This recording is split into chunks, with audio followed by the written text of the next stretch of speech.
Okay.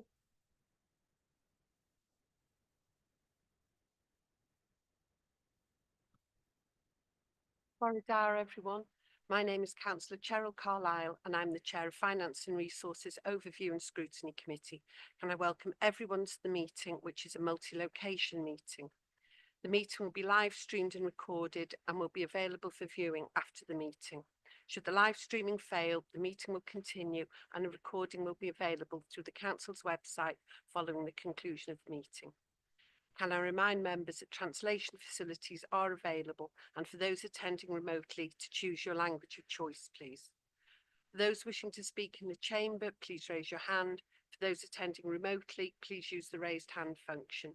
We will alternate between speakers in the chamber and remote attendees. For those attending remotely, please note that those in the chamber will be unable to use the chat facility. Committee members who are attending remotely are required to leave their camera on throughout the debate and when voting in order to maintain the integrity of the decision-making process. If you do need to leave the meeting temporarily, pop a message in the chat function so the Democratic Services Officer is aware and then let us know when you return. Can I stress that I expect everyone present and participating in this meeting to conduct themselves appropriately and be respectful to each other. That applies to members, officers, and anyone in the public gallery. When I open up the debate to members, I will ask committee members to speak and put their questions first, followed by non-committee members. It would be helpful if members could ask all their questions in one go. Whilst I do not wish to stifle debate, can I remind members any questions should be focused on the subject matter and to avoid repetition. If I feel the length of individual speeches are negatively impacting on the overall time for discussion and becoming unmanageable, I will defer to the committee's rules of procedure, which limits the length of speeches to 5 minutes. So we'll move on to the agenda. Item 1, apologies for absence, please, Sally. Yeah, we've had an apology from Councillor Stephen Price and also Katie Clubb, Head of Strategic Housing. Thank you. And Councillor Emily has said she will be a bit late, as will Councillor Louise. Have we got any apologies online? Anybody? No. Okay, thank you very much. We now move on to item 2, declarations of interest. Is there anything you need to, nothing you need to flag up this morning? No. Okay, no declarations. Wonderful. Item 3, urgent matters. There aren't any urgent matters this morning. Item 4, minutes, pages 3 to 8. Please could I have a proposer and a seconder for the minutes held on the 20th of January? Councillor Aaron and Sharon. Thank you. Just rhywbeth bach, mi nes I yrru ymddeiriadau i'r cyfarfod yma, a dio ddim lawr ar y cynodion, just rhywbeth bach. Sorry, could you say that again, Councillor Aaron? Didn't have the... Just, o'n I wedi gyrru ymddeiriadau i'r cyfarfod, just bod ni angen newid ar y cynodion. Okay, that's lovely. Thank you very much. Diolch. So we've had a proposer and a seconder if everyone would like to show. Thank you. Anyone against? No, those are carried. Thank you very much, members. Item 5, questions to cabinet members. There are none. And we move on to item 6, appointment of member of the Finance and Resources Overview and Scrutiny Committee to the School Loan Application Panel. Could we have a volunteer, a willing volunteer? You can indeed. Gai enwebu cynghorydd Hannah Fleet, os gwelwch. Could you speak into the microphone, the translator? Sorry, ydw gen I. Gai enwebu cynghorydd Hannah Fleet, os gwelwch. Thank you, Councillor Aaron. Nomination for Councillor Hannah. Have we got a seconder? Councillor Chris, if everyone would like to show. Any other nominations? Anybody else online? No? Okay. If members would like to show in favour of Councillor Hannah. A microphone, Dawn, sorry. Councillor Hannah, you're already on that committee as part of the education. So, Oh, so I was busily okay. trying to find my email. So Right. The members that are on there already are Councillors Gwenol, Councillors Hannah, Councillor Chris Brockley, Councillor Garrett, Councillor Stephen Price.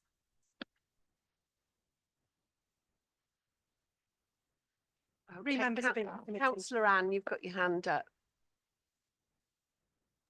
Sorry, I was just about to vote, but I hadn't realised I'd taken it down. Sorry, Cheryl. Oh, thank you. So, could we have another nomination, please? Don't all rush. Na enwedig cynghorydd Sian Grady. Excellent. Thank you, Councillor Aaron. So we've had a nomination for Councillor Sean Grady. Could we have a second, please? Councillor Gareth, would everyone like to show in favour of Councillor Sean? Lovely, that's carried. That's carried unanimously. Congratulations, Councillor Sean, she says. Okay, now we move on to item 7A, the revised capital programme 24-25 Q3 monitoring report. This is on pages 9 to 26. Councillor Charlie, the leader, is going to introduce, and Amanda Hughes, our strategic director, finance and resources, going to present the report. So, good morning. Bore da, diolch there, bore da, pawb. Yeah, before I introduce this report, Chair, I'd just like to record my thanks to this committee for the really important role that they play in scrutinising all our finance and resource decisions. Members will be fully aware of the really valuable work that our other three scrutiny committees do. We have economy and place, social care, and health and education. And we also have a governance and audit committee that's chaired by an independent layperson. And as a council, we are of course subject to external regulatory inspections on a regular basis from the likes of Audit Wales, Care Inspectorate Wales and Eston. We all know these are really difficult times for local authorities, so it's absolutely right that every spending decision that we made is subject to really rigorous scrutiny. You'll be aware that our recently revised corporate plan has put financial resilience at the forefront, with an emphasis on working to protect the most vulnerable in our society. So again, the work of this committee will be of even more importance. I'd also like to thank our Strategic Director for Finance and Resources, Amanda Hughes, for the quality of the reports and the information that we receive. I spend quite a lot of time looking at other councils' reports, and in my personal opinion is that the information we're provided by members is absolutely exemplary, and that's vitally important when we're being asked to make such difficult decisions. So I'll just move on to introducing the first report, Chair. So this report basically is the revised capital programme for 24-25 and the Q3 to monitor where we're up to so far. So you'll note 1.2, the total capital programme now stands at 106.458 million. It was previously in the 26th of November, 102.194 million. So there's going to be a net increase of 2.683 million. That's for approval today. Pleased to say of that money, of the 2.683 million, 2.585 will be funded with external grants. So only 98,000 of that will fall upon the council's resources. Appendix 1 details where there have been changes in projects, and then Appendix 2 gives details of every single project that we're active on across the county.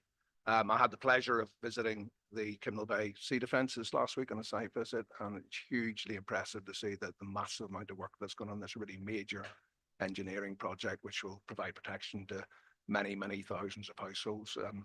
You know, we should be really proud of the work we've done across our coast. It's the longest stretch of defended coast in Wales, and that cost comes at a considerable cost. So this is a really good example of where we have necessary spend that makes a real beneficial difference to our residents. Chair. So I shall hand over to Amanda at this stage. So, Jock. Thank you, Chair. Thank you, Charlie. I must confess, I'm not sure there's that much extra to add, if truth be told. But just for a point of clarity, that this report also, or this, this quarter sweeps up as well as the 2.683, which is seeking approval today, which is predominantly grant. It also sweeps up the 1.581 million, which is actually capital capital which has already been approved by council, and that was two particular schemes. You'll recall the office accommodation strategy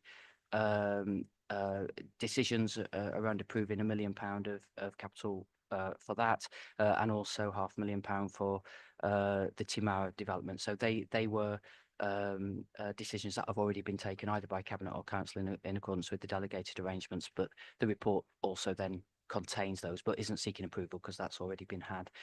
So I think the only little bit of information Charlie didn't mention was that the report also just confirms as at 31st of December 19 million had been spent against the capital programme. So happy to take any questions, but yeah, I don't think I've got much else to add. Thank you. Thank you, Amanda. You're saving yourself the main event.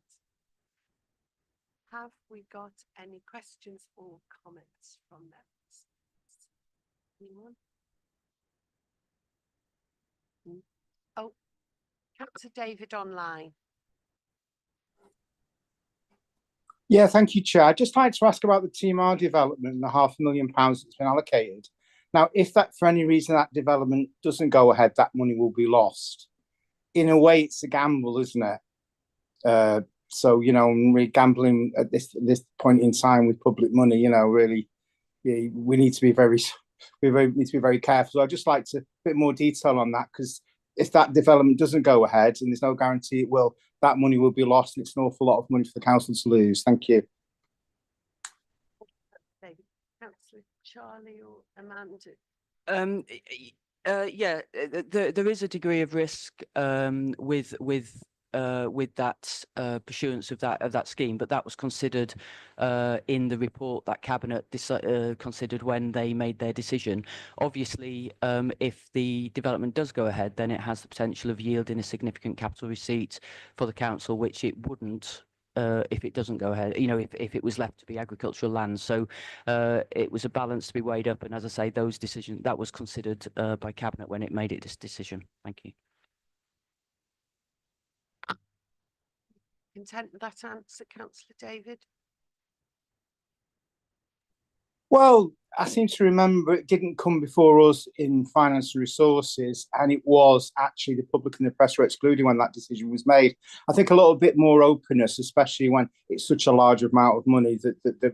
I know there's contractors and other things that we need to be mindful of, but we could actually have votes in principle on these things without it going behind closed doors. So really, you know, the decision was taken behind closed doors. So I'm a bit unsettled by that. Thank you. I think the decision was the report was exempt because it had confidential information in it, and that was why there was no attempt to make a decision behind closed doors for any other purpose than it had exempt information in the report.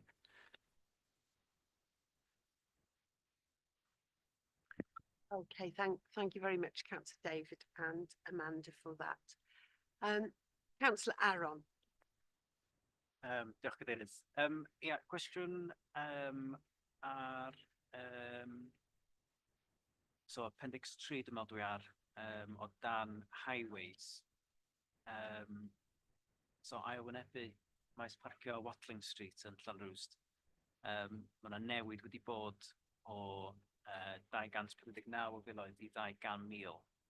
Jyst eisiau gwybod pam bod yna newid wedi bod.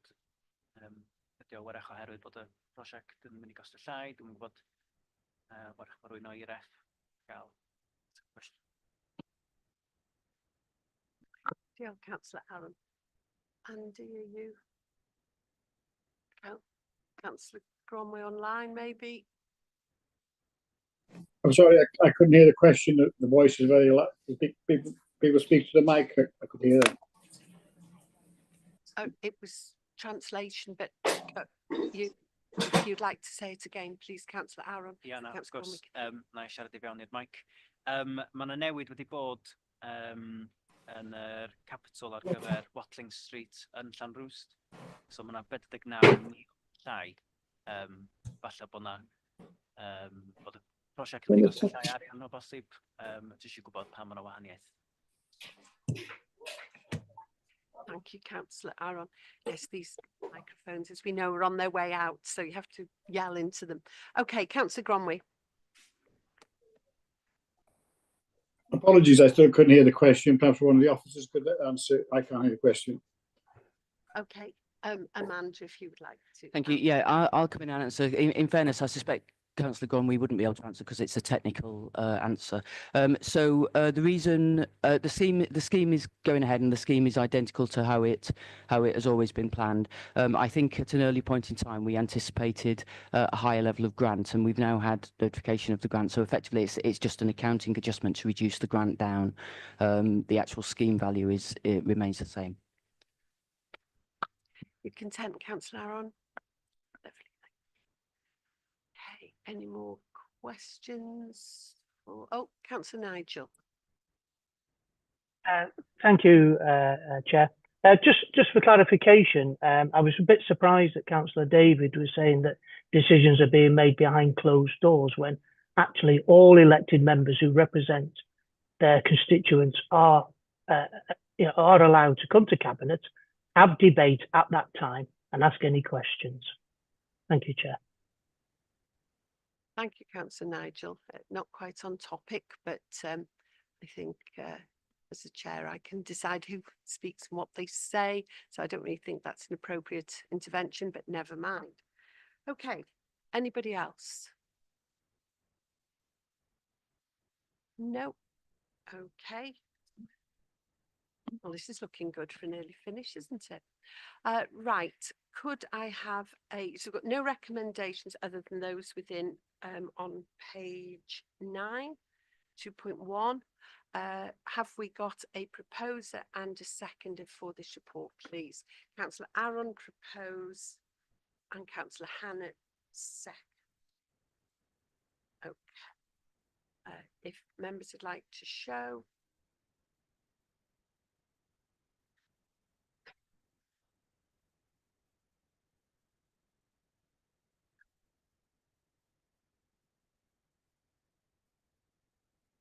Anyone against? Any abstentions?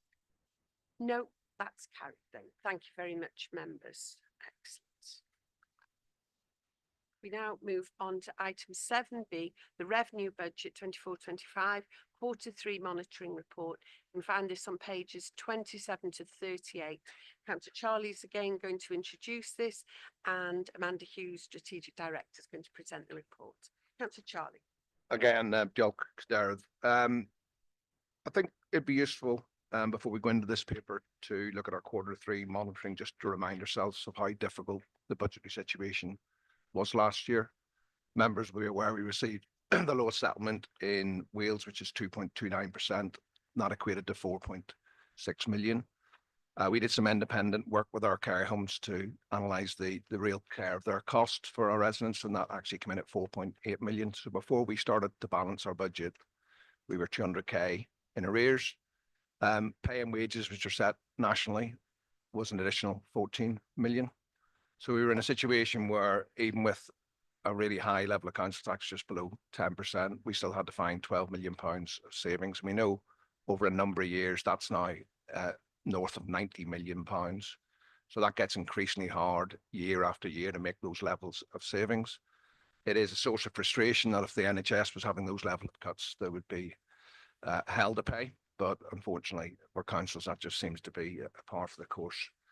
So this is monitoring where we're up to in the third quarter. I will let Amanda go through the report. It is broadly positive news, but obviously there are real concerns about the increasing demand for social care. To give that some context, you'll be aware of the Welsh Government's 50-day campaign, which was about freeing up hospital beds. We know that's vitally important. We know the NHS is struggling. It's absolutely right that we should do everything we can to assist getting people out of hospitals into a more appropriate level of care. But the reality for that for Conwy was there was a 10% spike in the third quarter of around 60 residents that we had to care for, which basically cost 1.9 million pounds. Again, it's morally right that we do that. It's a legal requirement that we do that. We know NHS beds per day can be anywhere from £350 a day up to 2,000, depending on the level of complexity of need. But that has caused us serious ongoing concerns. And I guess more importantly, that feeds into next year's budget because that demand is there. So I'll let Amanda go through the details of the report. As I say, there are some good bits, but there are also some very concerning things about the level of demand that we need to meet moving forward, Chair. So thank you. Yeah, Councillor Charlie. Amanda? Thank you very much, Chair. Yeah, so this report then, sets out the latest forecast third quarter position, and you'll be pleased, as I was certainly, that the outlook is now improved from the second quarter. So at the second quarter, we were anticipating at that point that we would be about £5.5 million.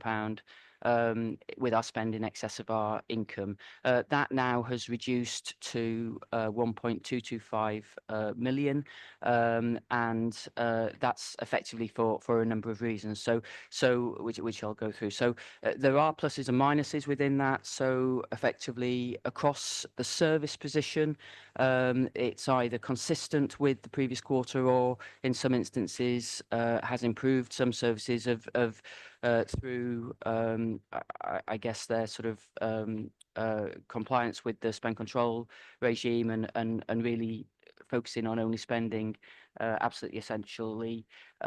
Some services are now in a position to declare that they think they'll be underspent to a small extent, etc. As I say, the others have stayed consistent. The one area that's not the case is with social care, and as Councillor Charlie's just outlined, we have seen through the year a growth in particular in residents in care homes, which has obviously got an impact in terms of the in-year position. So whilst that's of concern, and obviously that's a worsening of the position from quarter two.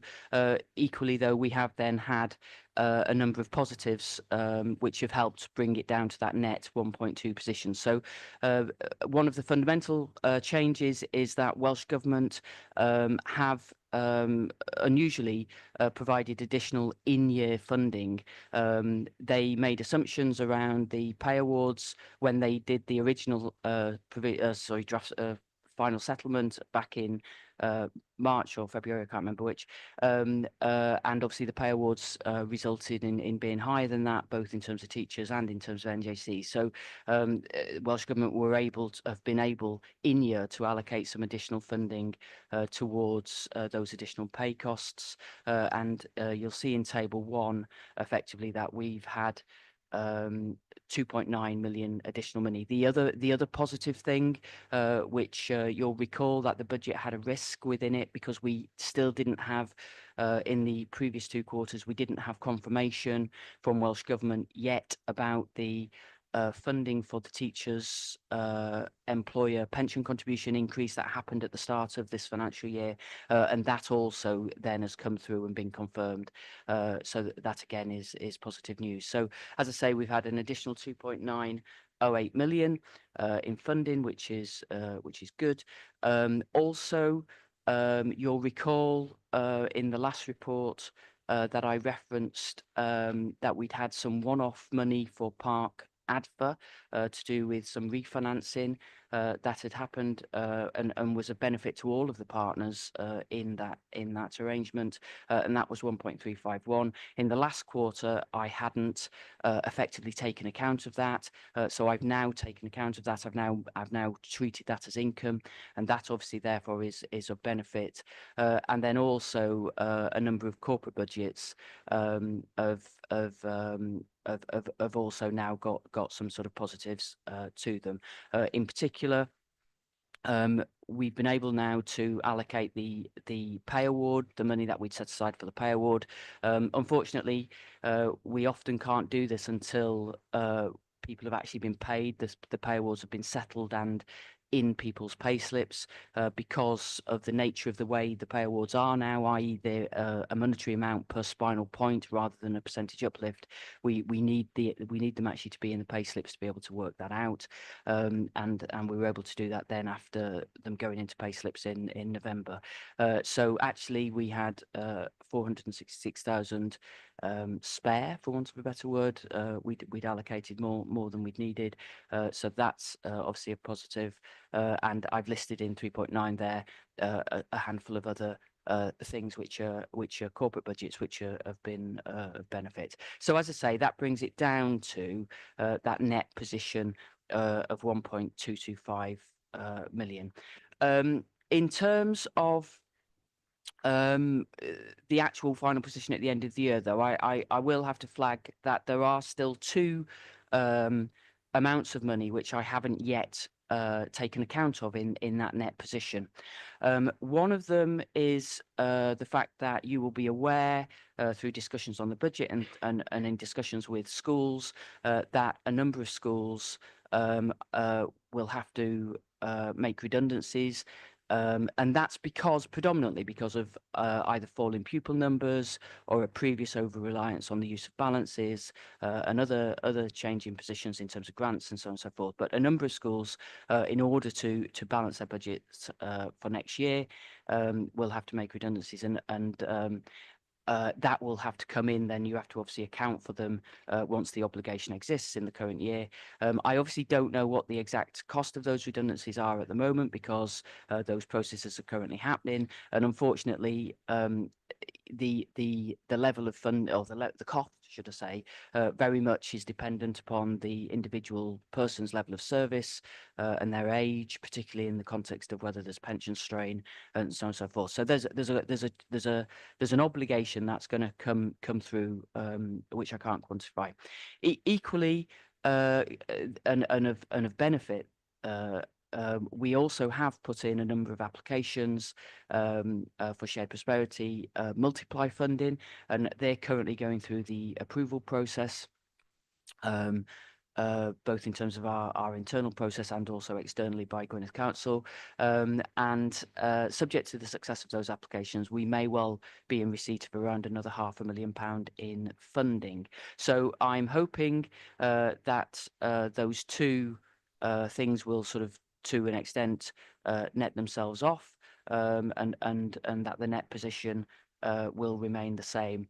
I've also set out that I think at this point in time, it is also looking like we might collect slightly more council tax than is in the budget, but I'm again slightly reticent to account for it at this point because we are seeing a slowing in collection, and therefore I'd rather wait and it actually be in the outturn than guess, I guess, in the context of what I think that would be. So as I say, the position is much improved. Obviously, the downside is that this, if we are in the end have a situation where the expenditure remains higher than the income, then obviously that will have to fall on our balances. And you're aware, and I've set out in table 2 what our opening position was on balances. We also know separately that the schools will also have used a number of their balances. So we are going to be in a position by the end of the year that they will have been eroded, and therefore in the final quarter we will obviously be continuing with the robust spend control arrangements that we have in place, and focusing on trying to bring that down as best we can. Happy to take any questions, Chair. Thank you very much, Amanda. Members' questions. First one, Councillor Louise. Diolch, Chair, and mae drwy gen I Ronin Hw bore 'ma. I'm sorry I was late this morning. I'd like to use a phrase that Councillor Paul uses, drill down, in some of the reasons why social services can't meet their budget reductions. And I'd like to talk about the 3 areas, and obviously, and also the increased demand. It is a bit of a double whammy. So in terms of the health contributions from Betsy Cadwallader, it's obviously in their interest to make these negotiations long and protracted. I'm sure there'll be no backdating of payments. So I'd like a bit more information about what we are doing and whether it becomes a bit political to try and get in there and ensure that if people do need that NHS care, that it's going to be paid for in a care home setting. So that's the first question about social care. The second one is, to Salient, it says we don't currently have the capacity to attract fee earning clients. So again, perhaps that wasn't me. I didn't understand. If you end up at Cyllid, then it's due to your medical condition rather than how much you can pay. So I'd like some information on that. Is that simply just for people that have severe dementia but who can't pay for it? So I'd like some information about that, understanding that phrase. And then finally about the re-enablement. I get it that if that package works, then there's a potential for people there's a saving there because they don't need the care at home.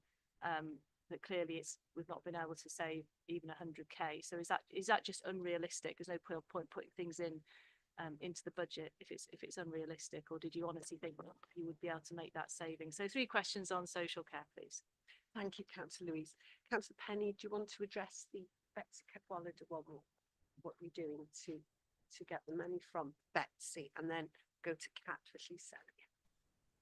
Thank you, Chair.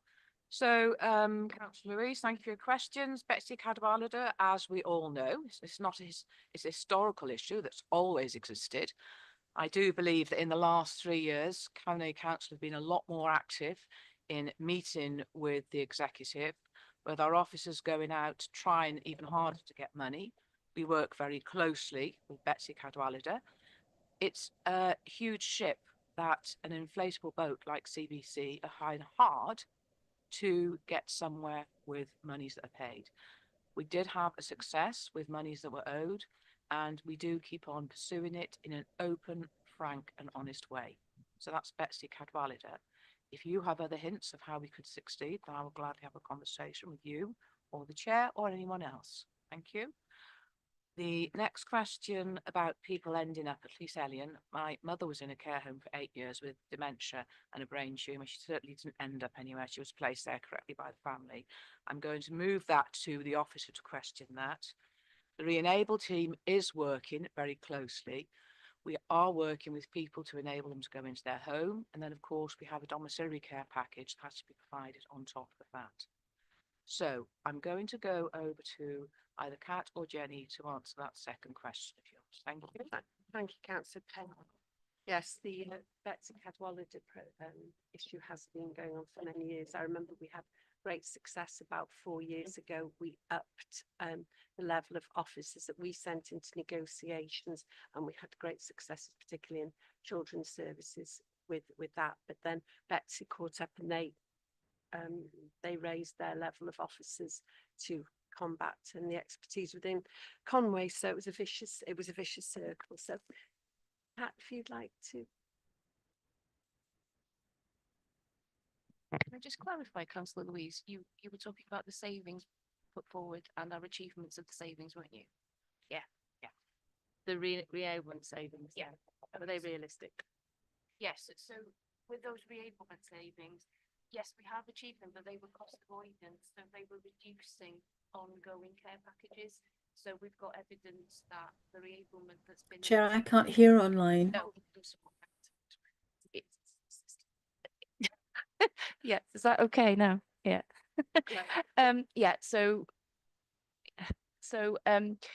we've got evidence of the impact of that re-enablement. So we provide the first 6 weeks of re-enablement, and then we've got evidence of the cost avoidance going forward. So how many care packages then have either been reduced or no ongoing care required? However, what's happened is we've had, as we've talked about earlier, increased demand throughout the year. So that's then what wiped out the savings that we've got from good management of ongoing care. So we've got more people coming through the door. So the net effect is that it's not that we haven't achieved the saving, is that that saving is being wiped out. Does that make sense? Yeah, it does. So it was a realistic saving. Yeah, which has been achieved, but we've just got more people.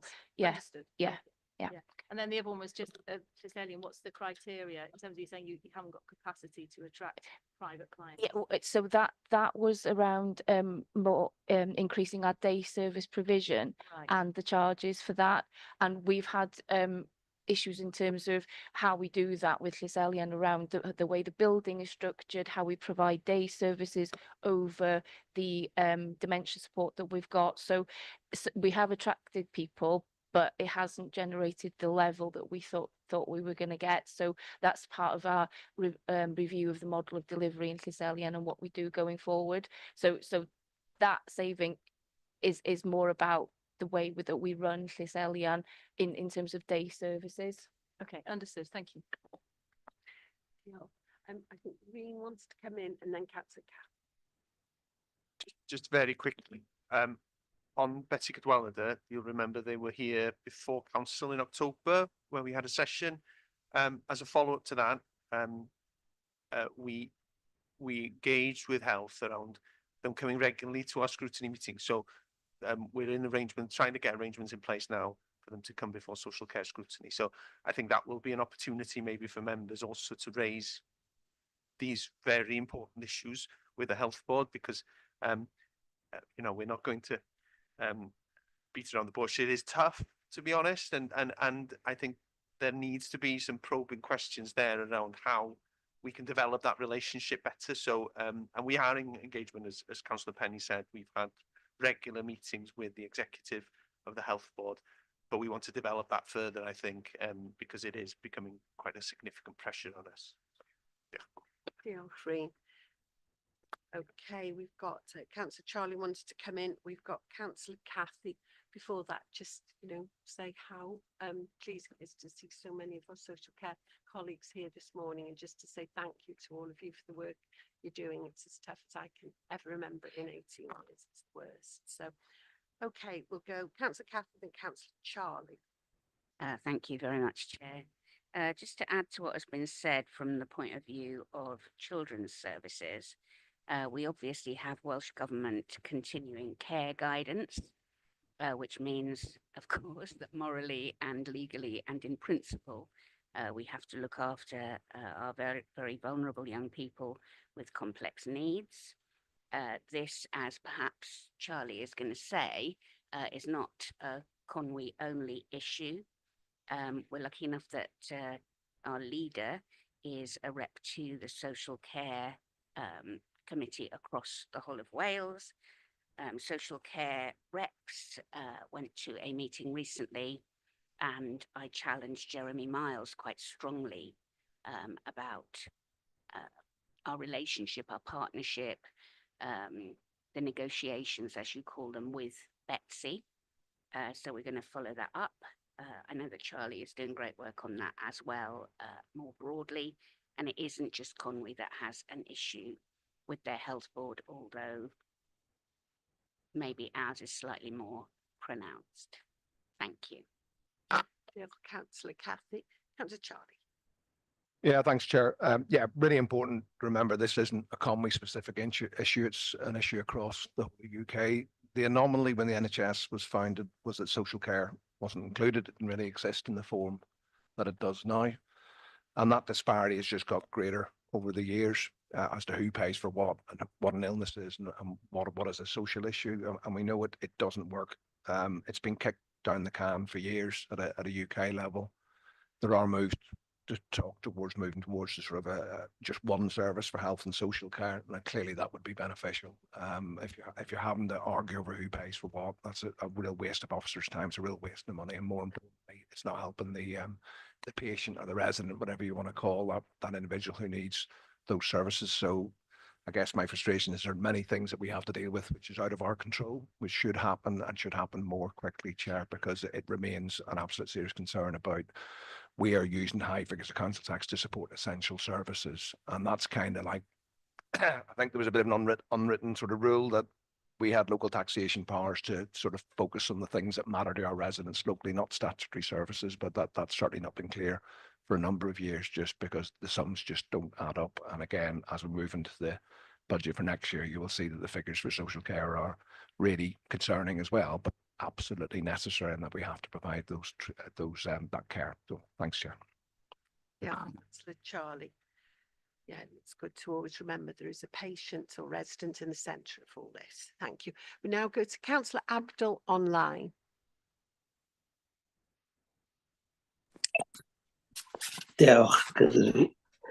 Apology for being late as well. I've been thrown away. I didn't realise it was 9:30. My question is on page 32, 3.16, where it says the council reserve policy's recommendation is that we hold at least 5% of our budget in reserve.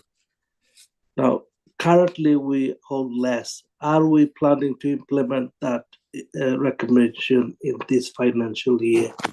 I question that to Amanda, please. Sorry, Councillor Charlie. that's Whichever. in the next report, Chair. This is just the reporting on Q3, so that will be covered in the So- next report. You Can happy that with that, can that be councillor? answered on next report then, please? Thank you. I am Yes, jumping ahead, councillor. like I said, my apology for being late. No, So- it's okay. so- Don't worry. Don't worry. Okay, We'll, thank you. and we'll take your question in the next report. We've got Kathy McKenzie online. Then we've got Councillor Gareth in the room.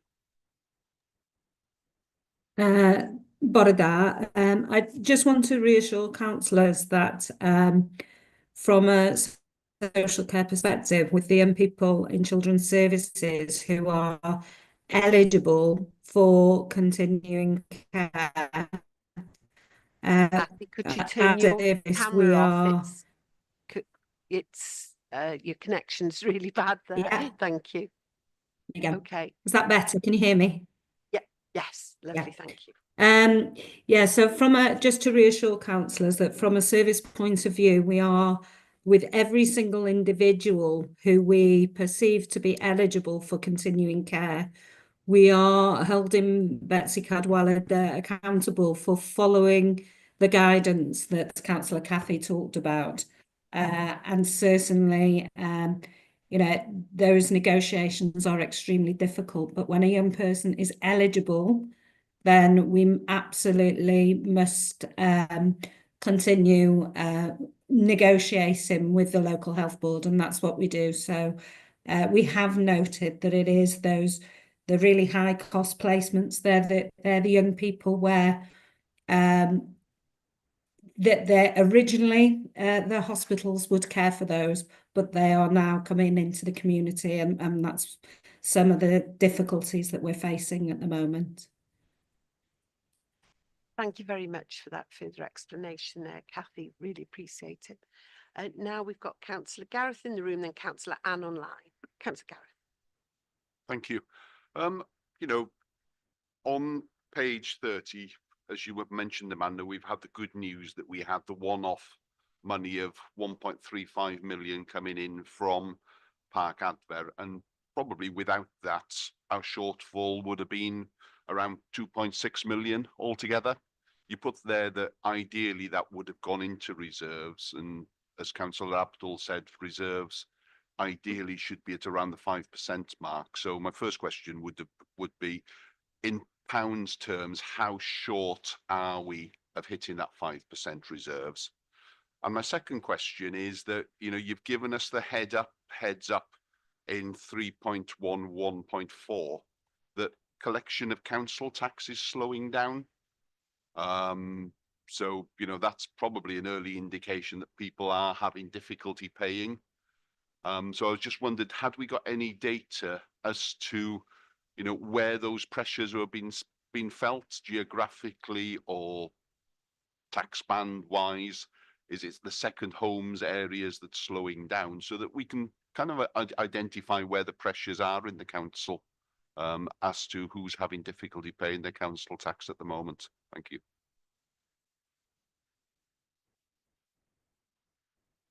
I was just doing a calculation, so apologies. Just to answer your first question about the 5%. So at the moment, I'm counting in that table on table 2 on page 31,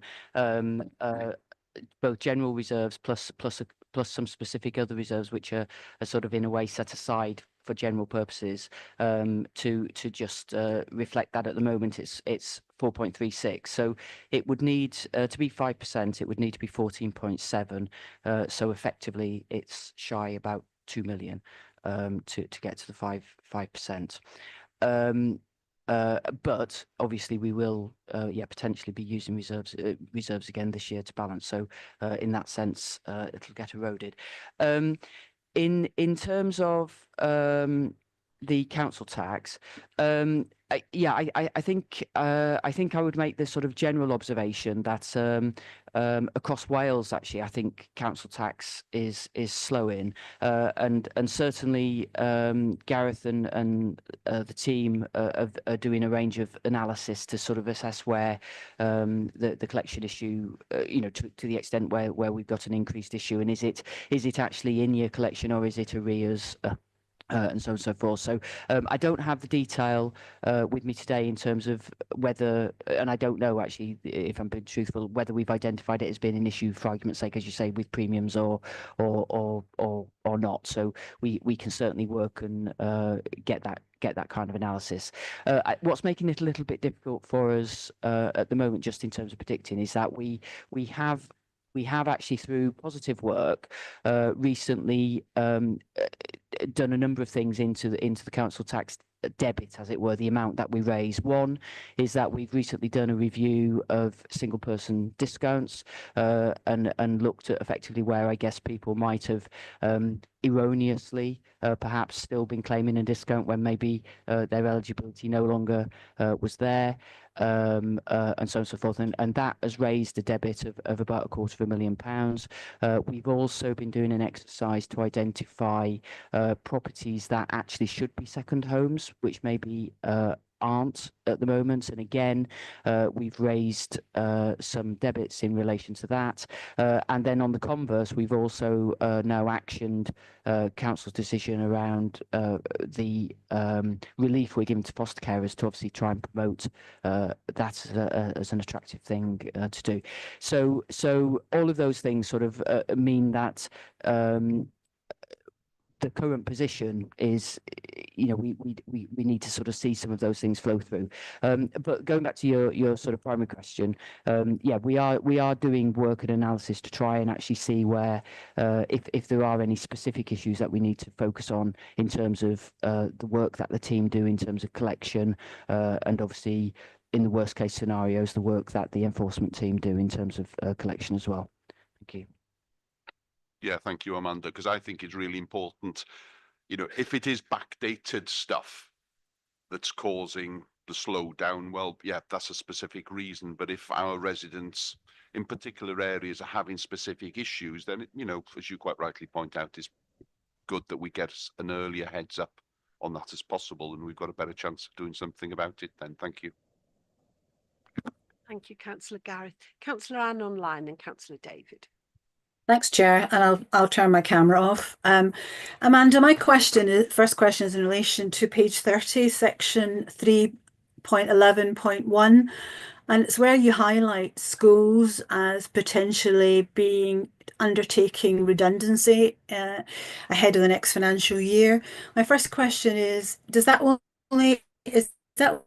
risk or a forecast in terms of schools? I mean, I know last year I think we had 19 redundancies declared in schools in the last year, and I don't think we had any or a handful in terms of any other service. So just wondering if that again is a recurring feature, that redundancy really is significantly affecting schools. And then the second question, and it relates to that again, is in relation to page 34. When I look at the appendix 1, when it comes to schools, it's showing that there's no variance against current budget. Is that because we actually include reserves in that budget for schools and sort of treat them differently, or are reserves included in all other services within this revenue budget? Just trying to be clear what we're equating in terms of variances, because I am aware that a number of our schools are currently overspent in current year, and yet we've got a zero variance. So I wonder if you could just clarify. Thanks, Amanda. Just on that point then. Well, yes. Essentially, the schools is reported in a way that does then, effectively take in their balances, because they. And that's the way it's always been reported here. So in that sense, it recognises the fact that schools set their own budgets, including decisions around using balances. Now, obviously, you know, in terms of comparing it to the council services don't set their budgets on an assumption of using balances. So there's a fundamental difference there. But yes, as I referenced when I was talking about reserves, I absolutely recognise that schools reserves will be being used in the current year to manage the net budget position on schools, because they made those plans. I think that again, then coming back to the question about redundancies, I think, you know, I guess I struggle a little bit in the sense of, you know, I think I understand why you rightly want to seek parity with schools, and a lot of your questions often pursue this issue around why are we treating schools differently than the council, and I guess the reality of the situation is because the arrangements and the legislation around schools is different. So we, the schools have the power, the governors have the power to make decisions around setting their budget, which we don't have a say in. And therefore, if they have made a decision to use balances in a previous year to balance their budget, but those balances have run out, then that's going to lead to a potential redundancy situation in the current year if there are then falling numbers, falling pupil numbers, etc. And as I say, that's outside of our control as a council, whereas internally or within the council services, I guess that decision isn't allowed effectively because we're being forced through the need to make budget reductions to effectively set balanced budgets that don't use balances. So as I say, whilst I understand the motivation behind your question, the reality is you can never get exact treatment for both schools and the rest of the council because the arrangements and the decisions and the powers of who sets the budgets respectively are different. Thank you, Amanda. And could I maybe just come back, Chair? Yes, you may, Councillor Ann. Yeah, I mean, in terms of this is a public scrutiny meeting, you know, part of my motivation is always that we seem to misrepresent the school's position because, you know, looking at Appendix 1, it looks as though schools are coping with the budgets that they're given. I mean, although schools technically set a balanced budget, in actual fact, it's the predetermined slice of the pie that the bigger council gives them, and that comes from members' decisions about priority for schools.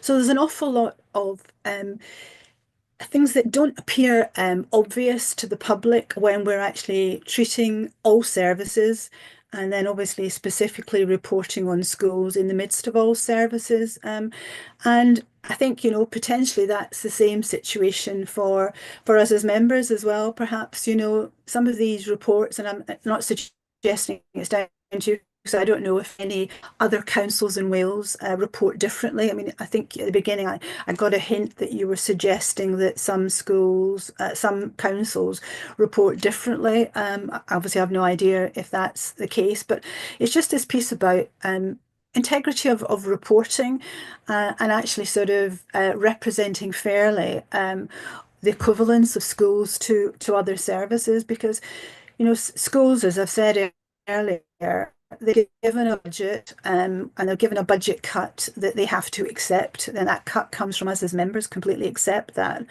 So they have a very tight limit of independence in terms of thought.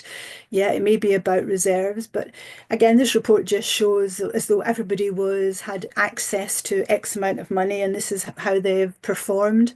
And clearly that isn't the case because, as I said earlier, my understanding that a number of schools are overspent in the year to date, and that significantly therefore impacts on their budget for next year. And I completely understand about potentially a lot of schools have used reserves historically. I mean, as we know, that's dwindling. I think the £7 million of reserves is due to go down to about 2 million projected in this next financial year. But, you know, perhaps in terms of reserves, I mean, I don't know if we have the latitude to do it, but we perhaps be treating schools with a bit of a bit of obvious reporting so that you can see, or the public can see as well as members, the exact position that schools are in. Thanks, Amanda. Thank you, Councillor Anne. Just as point of clarity, I don't know how other authorities report schools, and I can obviously do some research to see. I'm happy to potentially look at the way we report. Although I would once again observe this is the way it's been reported in time immemorial at Conwy. But yeah, happy to consider future. I'd appreciate that, Amanda. Thanks. So we've got Councillor David and then Councillor Simon online. Then we're moving to the recommendations. Councillor David. Yeah, thank you, Chair. I've already made contact with Amanda and Charlie about a hardship fund for the very poorest pensioners. Now, I've got real concerns about pensioners that are just above the level for pension credit. Pensions are. This is for the next report, Councillor David. Oh right, I'll ask it in the next. Is that in the next report? I'll ask it in the next report then. All right. Thanks for correcting me. So I'll come back in the next report and ask this question then.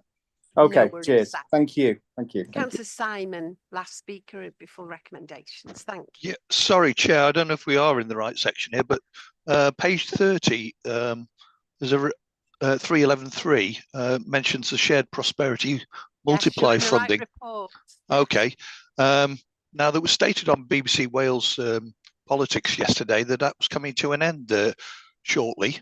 I wonder if we're aware if that's correct. Thank you, Councillor Simon. Councillor Nigel, do you want to answer that? Oh. Yes, that's correct. It is coming to an end.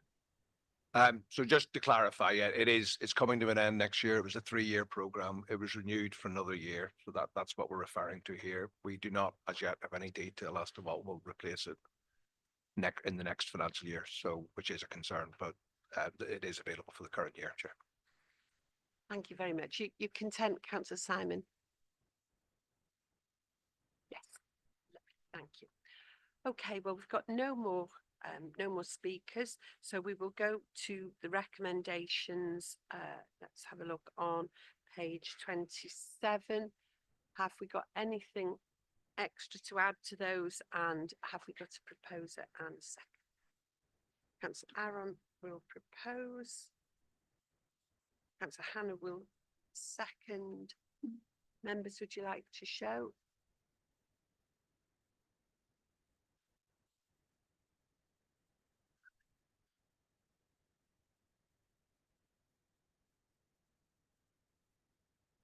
Very much done. And anyone against? Any abstention? No. Okay, that's carried. Thank you very much, members. We now move on to item 7C, revenue budget 24-25, the draft revenue budget and council tax increase 25-26. This is pages 39 to 270. Councillor Charlie is going to introduce the item and Amanda Hughes is going to present the report. Okay, Councillor Charlie. Okay, again, thank you, Chair. Once again, thanks to Amanda for a really detailed report, which clearly sets out the challenge that we face once again. You will be aware at the start of the year, under the previous government's plans for councils, we were expecting a zero settlement or even a cash negative settlement. Clearly, the situation we're in is far better, but it still remains challenging, as detailed in there. Demand continues to grow. And that is our biggest difficulty, essentially. It's not that we're spending money unwisely, we just have to provide statutory services, and as that demand grows, we have to meet it, Chair. I would remind members of our duty to set a balanced budget. Again, that's quite a complex thing for people to understand. We have to estimate what level of finance we need in the following year. There are lots of unknowns there, but clearly where we see a surge in demand for social care, which we statutorily have to provide, then we have to make allowances for that. Now, the reality is that actually leaves us with very little choices in terms of council tax.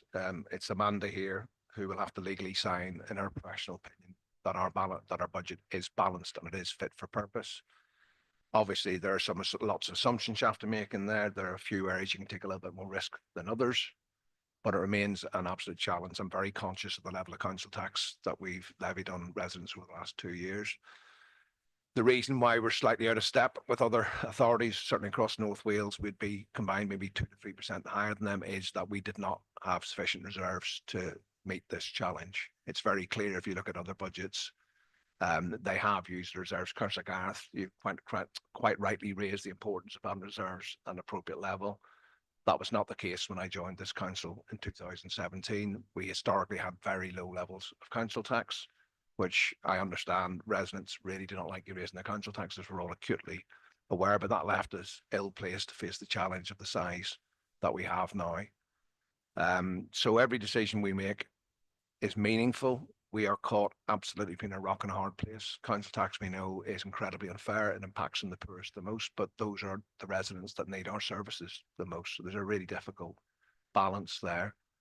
And it's a shame that once again, we're in the situation where, you know, we have to go out and take that money away from people who are struggling. We know other utility bills, Welsh Water went up 27%. That's incredibly difficult. The cost of living crisis is still real. But our balance is there's legal services we have to provide. And then there's things that we have some choice about, but that is very, very limited. Our schools, Councillor Anne, you talk about our schools. We know there's a real struggle within our schools, but we have always tried to protect our schools. Last year, we received 2.3% from Welsh Government, and we increased school funding by 4.9%, which is 3.9 million. If we had just passported on the share that we got from Welsh Government, it would have been about half that. So, you know, that is increasingly difficult for us. And I said before, that kind of bond where you raised local council tax for nice to haves, that's long gone. We are raising the council tax to support essential services, and that becomes increasingly more challenging. So I shall let Amanda go through the actual body of the report, Chair, and then obviously I'd be more than happy to take questions. So, diolch. Thank you, Councillor Charlie. Amanda? Thank you, Chair. I'll talk through the report in a reasonable amount of detail. So apologies. I appreciate you'll have obviously read the papers, but just to go through for clarity, really. This report obviously builds on reports that you've already seen and reflects some of the previous considerations and decisions, and as I say, I'll talk you through those in detail. So just starting off then in section 4 of the report, which is on page 45, we have received the draft local government settlement, and I've obviously reported this to you before. Across Wales, there was a 4.3% increase, average increase. We received 3.6%, and we're 14th in the ranking, which actually, although in the lower quartile, was actually better than we often do. But essentially, I've set out in table 1 the various movements in the increase, and we effectively in cash terms received an additional £15 million, but obviously that is reflecting some of the things we already have talked about, such as the teachers' pension monies. It's also transferred across to us some additional money for the 2 in development coastal risk management programme schemes. Some grants for housing have been transferred into the settlement, rather than we've received them as grant in the current year. Next year they put them into the settlement, etc. So the reason I'm just mentioning those were items specifically is that the 15 million of cash isn't 15 million of new money. Only a chunk of that is new money, because actually within the 50 million of cash, there's quite a lot of things which are effectively just confirming previous money. So as I say, we've had that additional increase, and that's been carried through, and you've been aware of that in the figures so far. I will just point out, because I think it's relevant to the pressures that we're facing, and the point that Councillor Charlie was just making.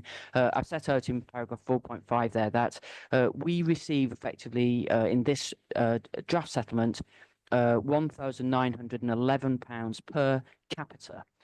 which comparing to our neighbours, Denbighshire receives 2,215 per capita and Gwynedd receives 2,071 and the Welsh average is 1937. So as compared to our immediate neighbours, we receive less per head count. And if you consider we've got 115,000 residents, you can soon see that effectively if you multiply up a couple of £100 by 115,000, it's getting into substantial differences in funding. The new piece of information about the settlement I've set out in paragraph 4.6, which is that we understand that Welsh Government intends to include a floor arrangement when they publish the final settlement on the 20th of February. And we understand that that floor will be 3.8%. So that actually will be a benefit to Conwy. I think around 8 authorities across Wales will benefit from that floor.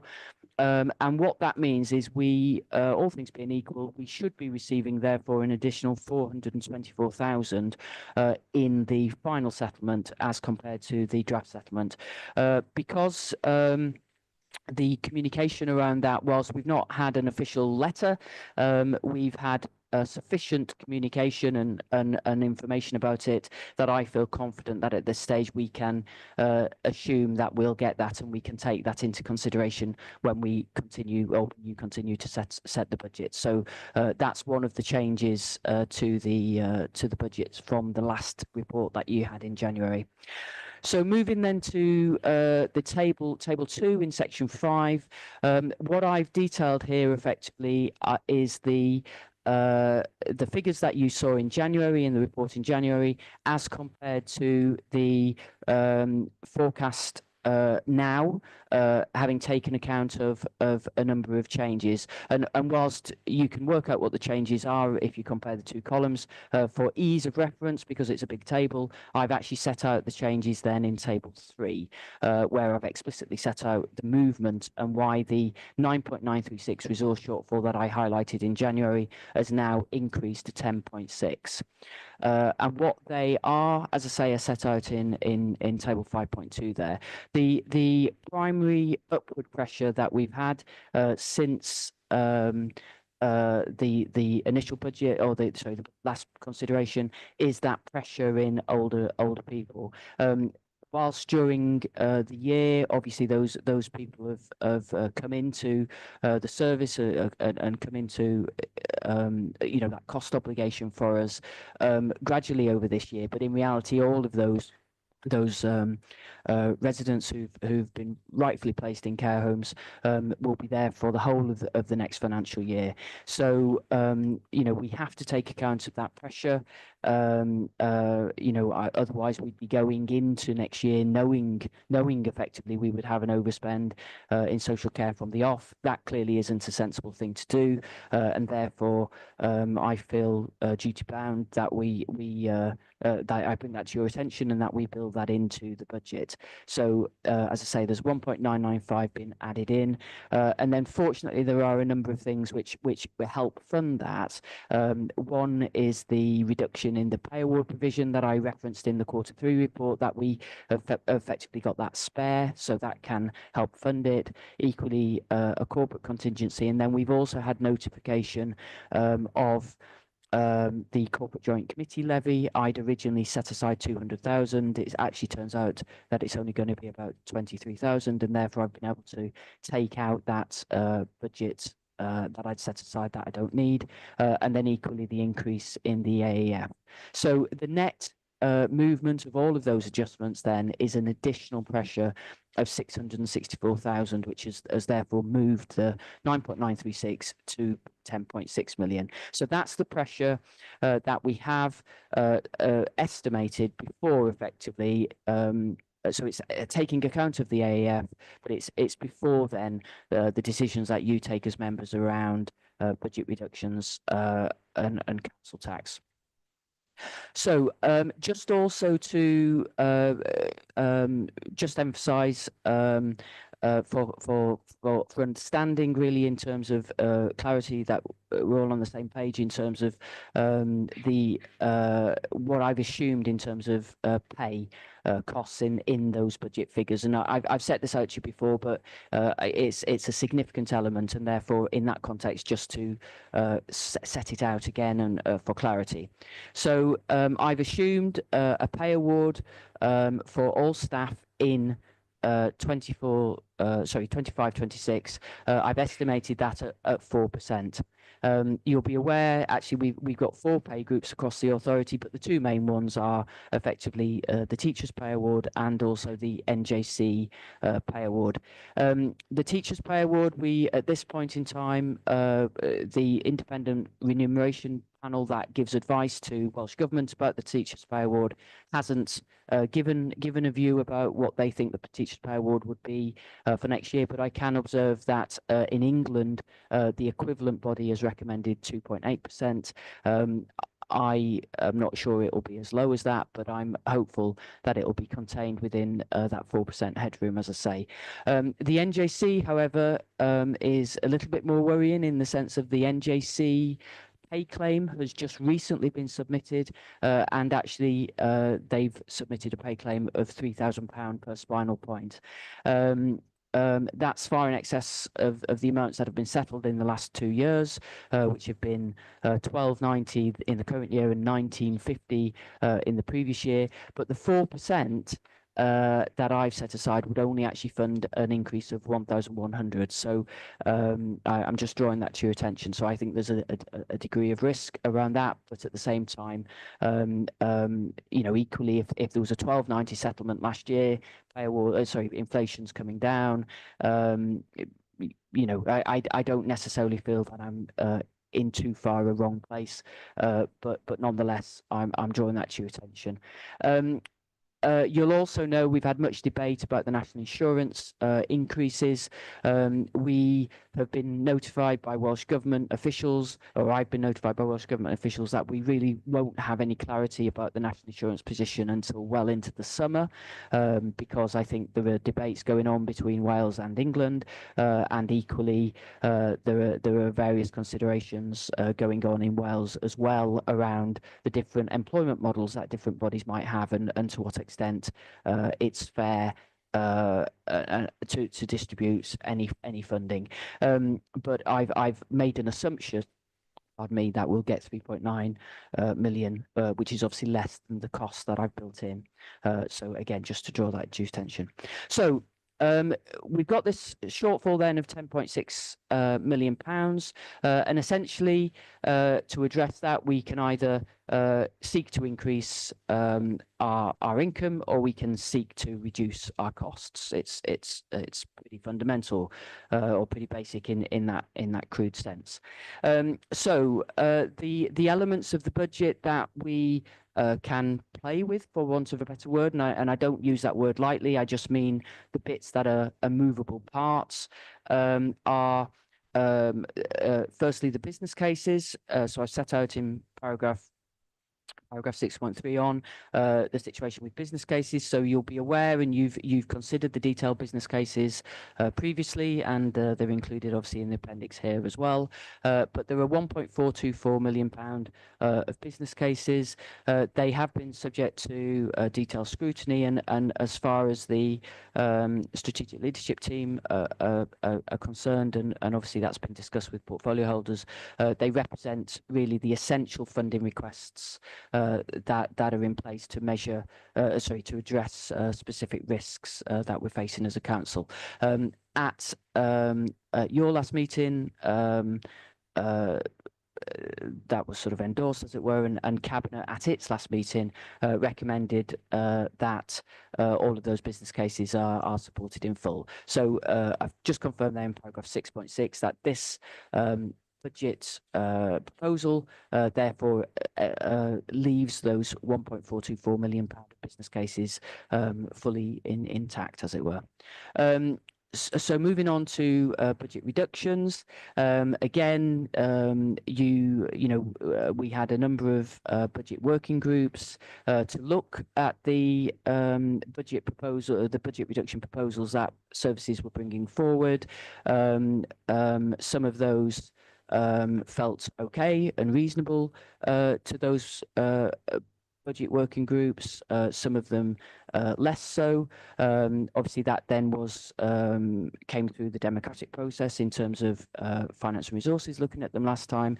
And again, at this point now, then that Cabinet are recommending that 2.517 million of budget reductions are included in the budget across services. I'd also just draw your attention to the fact that I should have mentioned it earlier on in terms of the pressures, really, but just for everyone, members' clarity, just because I was talking to one member and I obviously hadn't made it aware previously.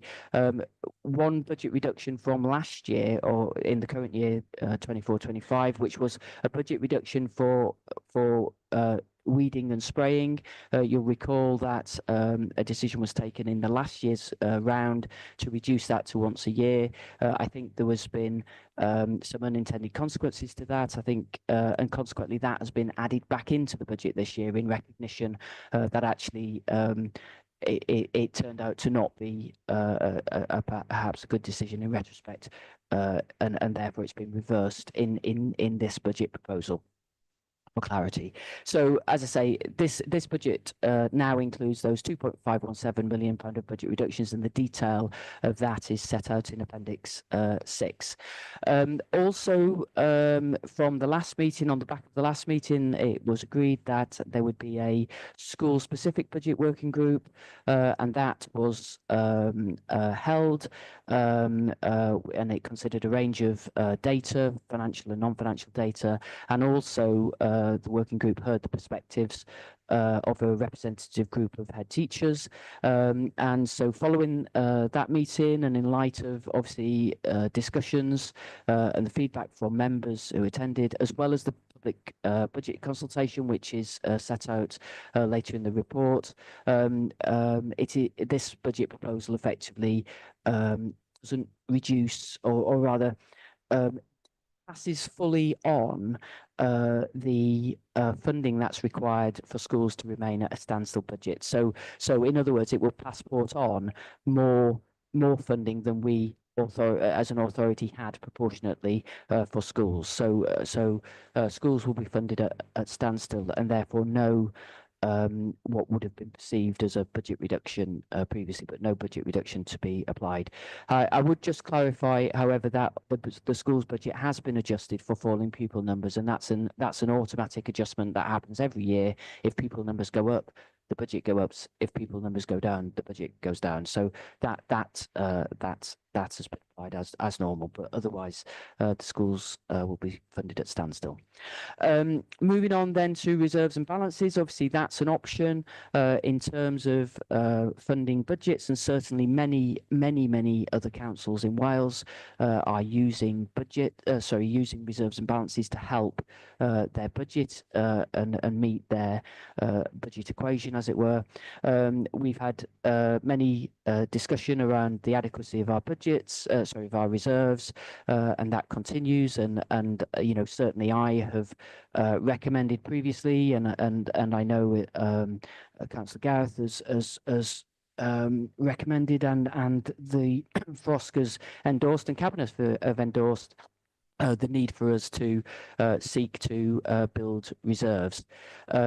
In terms of this budget proposal, there is no planned use of reserves and balances in this budget proposal for all the obvious reasons that we've already discussed. And equally, there is no permanent budget set aside to build reserves in this budget proposal. But what I would clarify, or for point of clarity, and it goes to points raised previously by Councillor Abdul, etc. This budget does allow for one-off money to be put into reserve. So as part of the pressures within this budget. There is the capital financing costs relating to the 25-26 capital programme, which obviously need to be built into the budget because that's an obligation that's being created by the 25-26 capital programme. But in 25-26, those costs won't actually be incurred because capital financing costs follow in the year after the year of the capital programme. So essentially, that money will be available to help build reserves in next year. It is also the case that we may well receive further income from the packaging income that's coming in for plastic packaging than I've allowed in the budget. And again, to the extent that there is excess money, and notwithstanding there might be a call from ERF, which we might have to consider in year, but notwithstanding that, then again, any additional income can go into the balances. So as I say, there's no permanent budget provision for building reserves, but there is one-off provision to do that. So hopefully in 25-26 we can build reserves to some extent. And then moving finally then on to the final bit of the equation, and that is council tax. Well, actually, it's not the final bit, but sorry, just to go to council tax next. You'll note, just for clarity to start off with, obviously within our budget, the North Wales Fire Authority, Rescue Authority levy sits within our budget. They have set a budget which requires us to effectively raise our council tax by 0.68% in order to raise the money to fund that fire authority increased levy. And then we then need funding to effectively meet the rest of the budget from the council services point of view. I've pointed out before and again, just for clarity, within the Welsh Government settlement, when they do their calculations, they have effectively modelled an increase of 10.26% in council tax. That's not to say that Welsh Government are telling us to increase our council tax by 10.26%, because clearly it is local decisions based on local priorities. But I'm just pointing out that that's what they have assumed within their calculations. So in the context of the remaining shortfall that we have of 10.6 million, less the identified reductions of 2.517, there is a remaining shortfall of 8.083 million, and a 1% increase in council tax raises 795,000. Therefore, if we were to meet that from council tax alone, it would require a 10.17% increase. However, we are confident that during next year we will be in receipt of around 0.6 million of one-off grant income, and therefore if we allow for that one-off grant income, the remaining shortfall becomes 7.473 million, and that would require then a council tax of 8.72 for council services plus the 0.68 for fire, and therefore there's a proposed increase in this budget proposal to uplift council tax by 9.4%, which will close that gap then. I set out in table 4 how that would impact on individual council tax bands in terms of those that are in the biggest groups of council tax bands, so bands B, C and D, and also then what it would mean if you had a single plus and discount, and or if you had council tax reduction. As I say, I've referenced already the one-off income that we'll get, but effectively I've summarised therefore in table 5, paragraph 6.37 on page 53, the the specific reductions then, or the specific elements that meet that resource shortfall of 10.6 million. So as I say, it effectively will be coming from in this proposal 2.517 of budget reductions, 537 to fund the fire, 6,936 to fund council services, and 610 £1,000 of one-off income. I would draw your attention obviously to that one-off income in the sense of obviously that does mean that the underlying budget gap relating to that 610,000 continues and exists and will carry through into the 26-27 budget when it will need to be found. So just for point of clarity. I've set out in section 7 the budget consultation, some high level, obviously the budget consultation is in a detailed appendix, but I've just set out some high level information in this, in appendix 1 in the report for information. You can see in paragraph 7.2 there, I've listed effectively the top 5 services that come through from our residents. Note essentially that all services are supported by our residents. It's not that anyone views anything as being unimportant, but these are the ones that ranked the highest. And what I've done in table 6 is I've sought to illustrate how the additional funding that we will be getting in as a council, which essentially is the income from the additional settlement, the council tax, the increased premium that we've built in, the plastic income grant that we've built in, the one-off income, etc. There's effectively in cash terms of new money. As it were, we'll be receiving 27 million, and I've demonstrated in the top half of table 6 there how we've allocated, how this budget allocates that 27 million to the service areas, and you can see effectively that essentially the vast majority, or rather the money essentially has been allocated to social care, to schools and central education, environment, roads and facilities, and treasury management, which is the Crump scheme, etc. And pretty much that's where our funding, the funding has been allocated, and that accords with the priorities of people in terms of the survey. So hopefully that's useful. Moving on then just to talk about the outlook for beyond 25-26, so 26-27, 27-28. I've set that out again in the one of the appendices. There's a more detailed medium-term financial plan, but I've just brought into this appendix 1 the high-level information. So you'll see in table 7 that essentially, even assuming a 1% increase in the settlement in the next 2 years after next year, we are facing once again still very significant and substantial shortfalls in those years. And I really would also point out that I've only assumed 2.5% in terms of pay awards for 26, 27 and 27, 28. It's who knows in reality whether they're realistic or not. But I guess I'm making the observation because I think if they're going to go anywhere, they'll go up, not down, and therefore those pressures are only going to increase, not decrease. So we can continue to see essentially, and it comes back to the point Councillor Charlie made.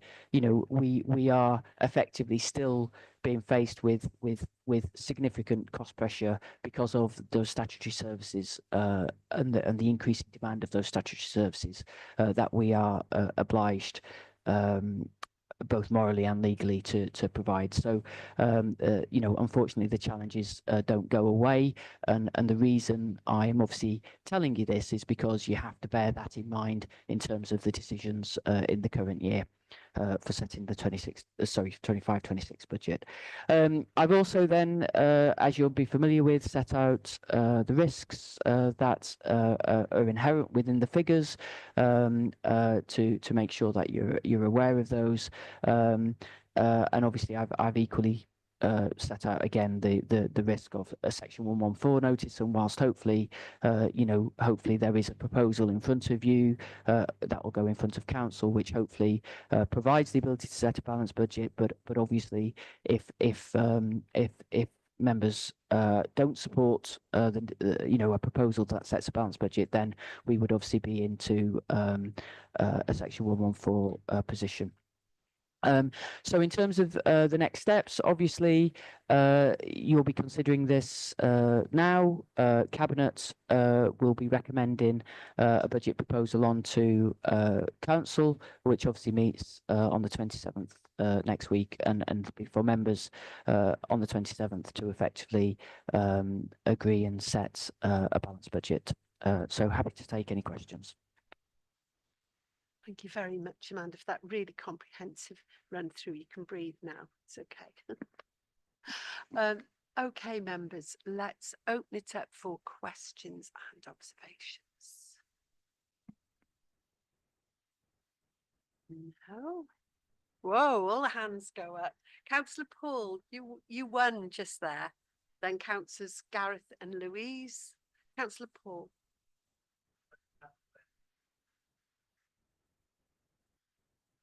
And hold your mic up for those members online. Thanks, Paul. The poorest UK and Welsh households are paying a rising share of their income on council tax. And as Charlie said, have been particularly hard hit by the 23% increase in water rates, which is painful for everybody. I'd really like ask this question to both Charlie and Amanda.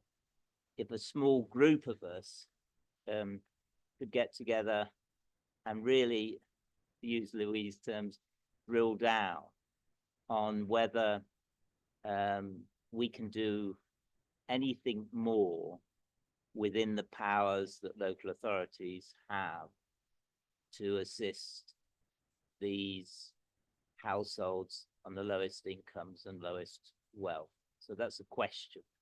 Can we do that? The second point I'd like to make, and Charlie knows that I will, when it comes to council, vote for 9.4% council tax. That's not an issue for me. But in terms of my own preference, I would have preferred a higher council tax. Now, I know the politics on this is difficult, because I suspect in each of the groups in the administration there would have been opposition to a higher council tax.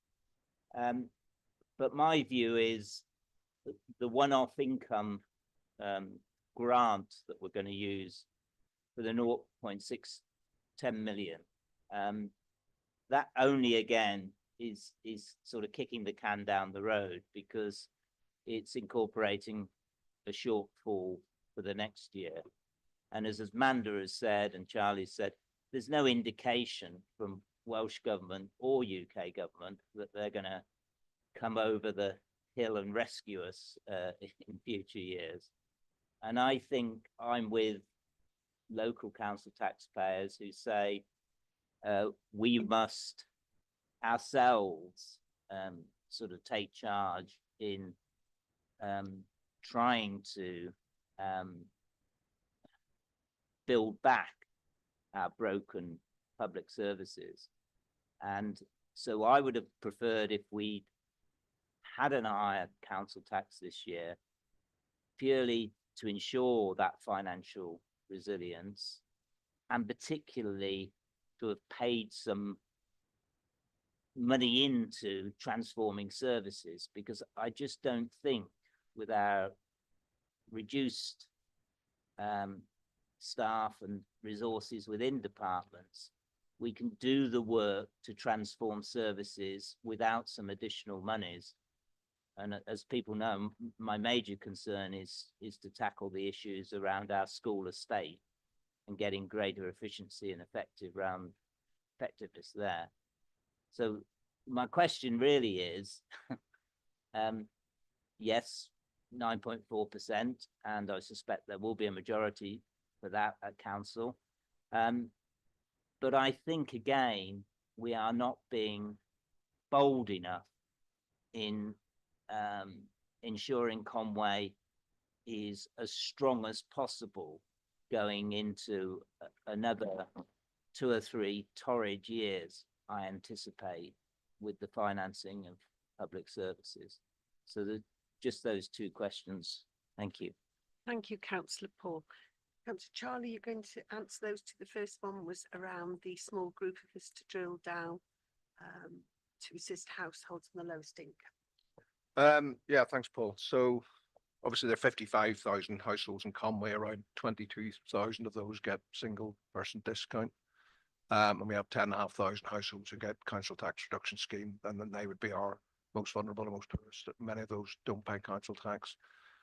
I'm always slightly wary we start veering into opening up the who you give that support to, because you'll always have a cut-off point with giving out additional money. Now, I experienced that as an NHS dentist. It was either 100% free. If you had a pound more, you had to pay for the whole thing. There was no sort of gradation there, so that is a problem. But I think it's a bigger problem than this council can solve by looking at that and deciding to give somebody 100 quid and somebody not. I just think that in terms of the admin, in terms of the rules, in terms of how it would actually work, I just don't think it would be that good an idea.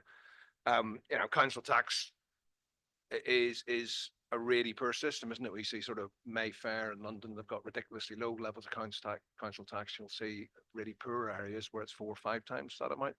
Conway's council tax figure is still significantly below the English average for councils, despite what you might see in social media. We have moved up. We're now the 6th highest in Wales, but if you balance that along the side, that we have often been at the bottom in terms of funding per capita, we're now up to 14. When you look at that balance, that's hardly surprising, isn't it? We have to deliver services for significantly less than our neighbours. And I would make the case that you're seeing real pressures there in terms of our elderly demographic, which is driving, and that is just not reflected in the current funding formula because we just do not receive it. We've seen between the last census and this one, a 20% increase in the number of over 65s in Conway. We've seen a 4% increase in the number of under 18s. You're seeing across Wales, or the 19 local authorities, relative depopulation, which is incredibly challenging. We have an issue with the schools. You're absolutely right. You lose 2 or 3 children out of that class, you lose that funding. But that's incredibly difficult to make that saving till there's a tipping point where you can close a school or amalgamate or whatever that is. That's really, really challenging in the interim. But we know that this is a very popular area for people to retire to. If people do retire here, and I think, again, that's borne out by our census data, that's an immediate cost if they require assistance. We know that 47% of the people we look after are under 85. That's in a really low band in terms of the formula. They are more likely to need support earlier because they haven't got the family support groups around us. So it remains incredibly challenging. In terms of how we face the future, it is really worrying. You'll be aware of the Welsh Audit Report that highlighted that all local authorities were going to struggle. But clearly, if you're reliant on 70% of your funding from government, and you have to follow the rules, and that funding doesn't keep pace, there comes a point where you cannot do that. You just physically can't do it anymore. And council tax is now being used to pay for essential services. So given the balances and checks that we have to look at, there is a figure, it'd be easier to make it higher. It would give us more resilience. Yes, it would, but that's coming directly out of people who are already struggling to pay. So it's all about balance. I would like to spend a lot more. We talk about schools not taking a cut this year, but that's a standstill budget. We know there's reduction in numbers. We know there's a huge increase in the need within society or for young people. And ideally, you'd be putting more money into schools, not just saying, we haven't cut the schools. So it is really, really difficult. I think a budget that pleases nobody in terms of this chamber is probably about right in terms of we've all got different priorities. But I know our residents won't thank us at all for this. But equally, if there were people sleeping homeless in the streets of Conway, if there were people not getting out of hospital, if people weren't being cared properly, then we would take the criticisms for that. And that is exactly why we have to set a balanced budget, taking all of that into consideration. And it is incredibly challenging. So thank you. You content, Councillor Paul?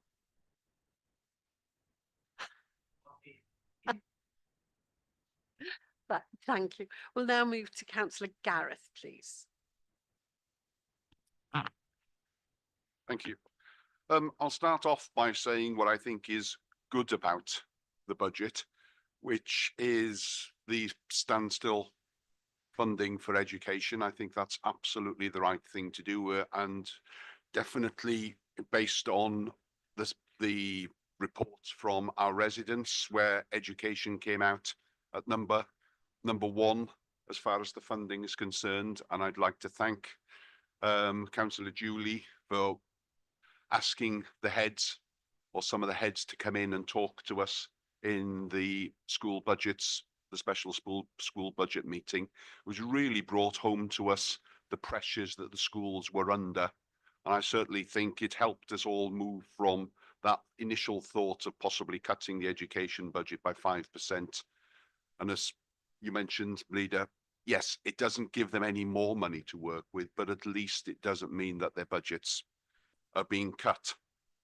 Looking at the information in there, I think a big part of the issue we're facing this year, by the look of it, Amanda, is the rise in national insurance. Because, you know, from your figures there, we're looking at having to find an extra 6.6 million on national insurance.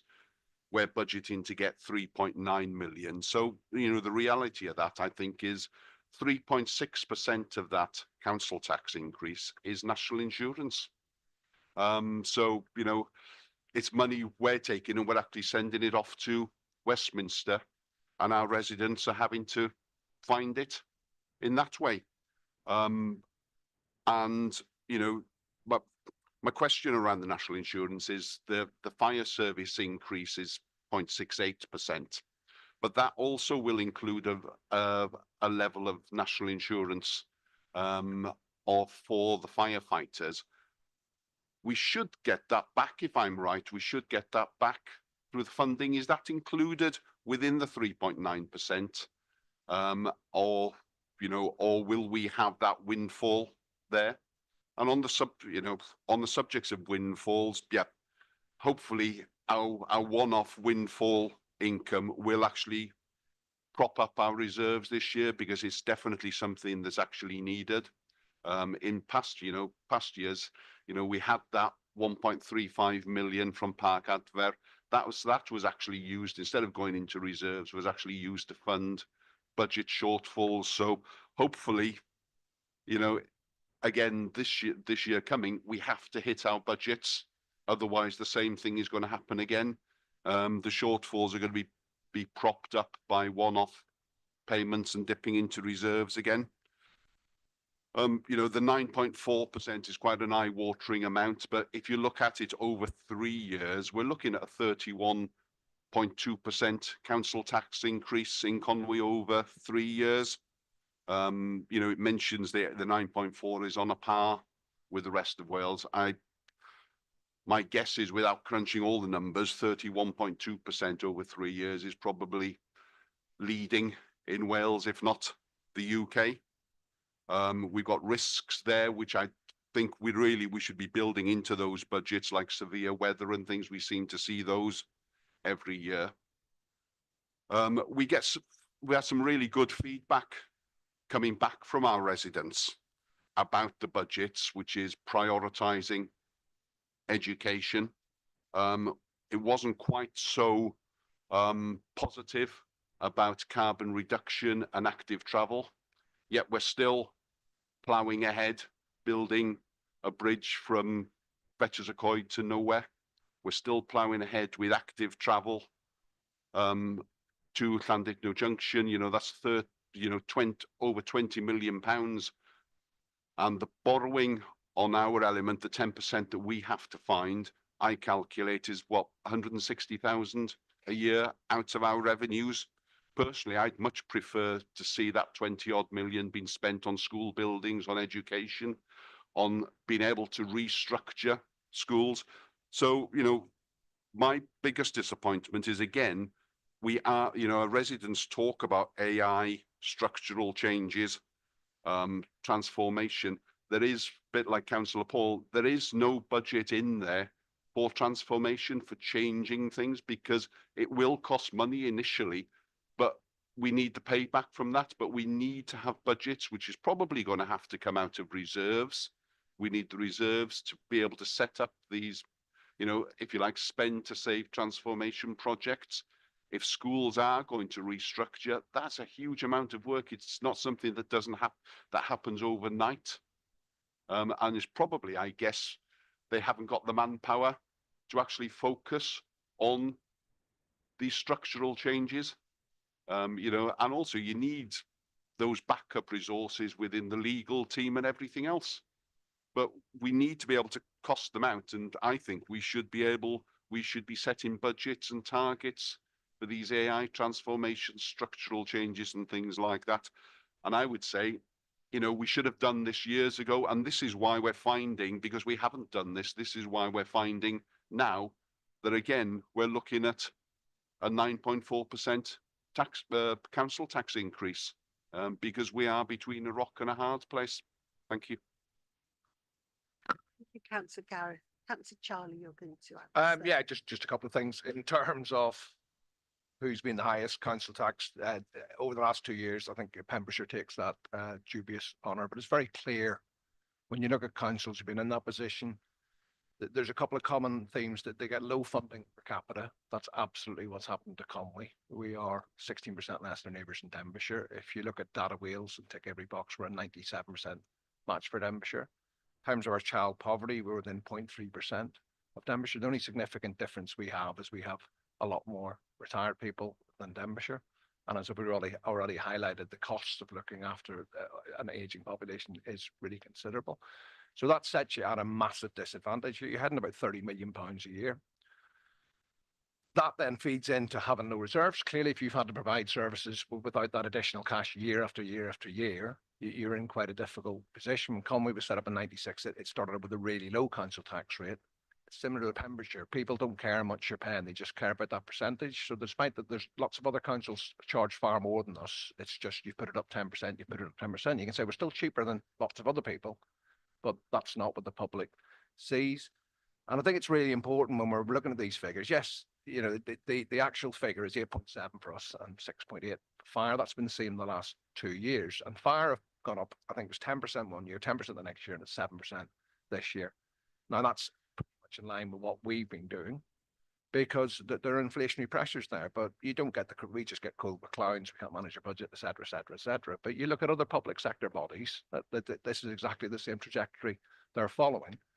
Health service spending is now up to 55% of the Welsh Government budget. Before devolution, it was way, and that was across England. It's not a political thing. It used to be about 35, and it's now up to 55. So the pressures on public service and pressures on man are absolutely real. And I think where we do, there'll be 22 authorities in Wales bringing budgets forward. There'll be oppositions saying it's a disgrace, this budget, yada, yada, yada.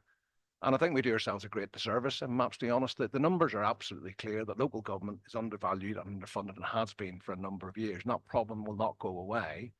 We're just the ones at the bottom trying to shuffle the cards, trying to make the best out of it. People talk about AI all the time. I've yet to see a real concrete thing. Someone say, you put your money in this will save you money. I think it's really early. It's just held up that there's something we have to do.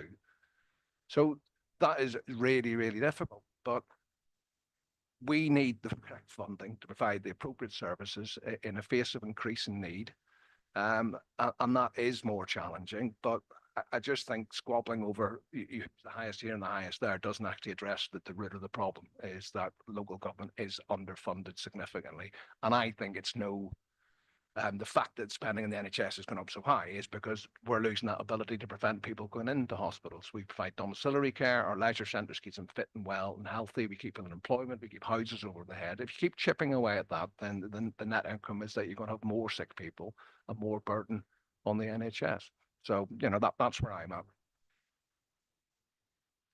I don't know if you wanted to answer about the National Insurance, the Fire Authority, Charlie or Amanda. Yeah, I'll perhaps address that as a technical issue. Yeah, so in that context, obviously the levy that we've been levied by the fire includes their national insurance obligations, and the funding I've assumed will be all the funding that we get. So as I've set out effectively what I've assumed in terms of the funding for the national insurance is that Welsh Government have announced that they have 109 million, and therefore for local government, and therefore I've taken what we would get as our average share of that, which therefore covers and includes Spire.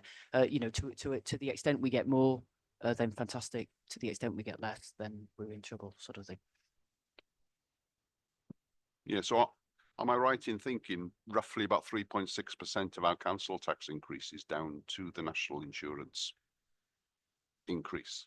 Well, yeah, I Or the mean, shortfall between what we're getting from Welsh government yeah, I mean, and what we're essentially, going to have to pay. essentially, because yeah, if we're effectively, I'm assuming a funding shortfall of about 2.5 million-ish, aren't I? So yeah, if you divide that by 795, then yeah, you're 3% or whatever. Yeah, which goes back to Councillor Charlie's point. There's not a lot we can do about that. We're dealt those cards, and we have to either cut services or raise council tax to cover it. Thank you.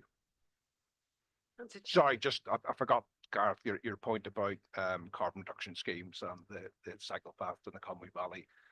We put forward 3 levelling up schemes to the former UK government. One was regeneration, economic regeneration in Llandudno, one was the Areas Park, and we were asked to put a transport one in. That was selected by UK government at the time. Clearly that was a bigger priority for them. So that is grant funded. It wasn't the choice. Well, we were asked to put it forward. It was selected. There's £20 million there. There are lots of people who will value that. I take your point about it's if you were doing it with your own money in inverted commas, but just to be clear, that was a governmental choice. It wasn't a choice of this council per se. Thank you very much, Councillor Charlie. We've got Councillor Louise, then online, Councillor David and Councillor Abt. Councillor Louise. Dear Chair. Yeah, I feel your frustration, Charlie, in trying to come together with a balanced budget. But I do agree with Gareth that we kind of need to be more radical, particularly with school amalgamations. I agree with Paul about that. I can't believe that figure, 3.6% for national insurance. Thought that wasn't supposed to be a tax on working people, but we'll have that political argument at full council. I have a question about the reserves. Just wanted to be clear. 6.21. We talk about it is likely when we get to the end of the financial year that reserves which are currently earmarked for service use will need to be returned. Could you ask Louise to speak into the microphone, please? Can't wait to get to Cwypella now. So the reserves currently earmarked for service use, which will need to probably be returned because we need to find 1.2-ish million. What's that? Which service is that going to affect, please, Amanda? Thank you. There are a number of service-related earmarked reserves that are set aside, and that came to that was part of the outturn report. So effectively, there was a detailed report which set all of those out, and effectively decisions were taken in the summer around which of those at that point were returned and which of those remained. Now, of those that remained, and they affect pretty much all services. I think they're spread across all services. I think the services that have got the most earmarked reserves are economy and culture, ERF. I think they're the biggest ones. Social care don't have much. Education don't have much. But the ones that were left either for a specific issue or because there was already an obligation against them. Pardon me.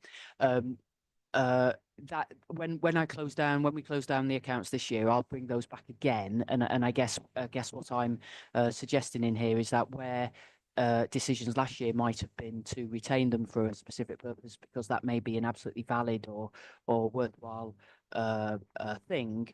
You know, I guess I'll be asking members to consider whether that can continue to be the case, or in fact whether you need to actually now reprioritize and bring them back to protect the overall resilience of the authority. Apologies because I haven't got the detail in front of me. But as I say, I think the services that would be affected the most would be economy and culture, and ERF.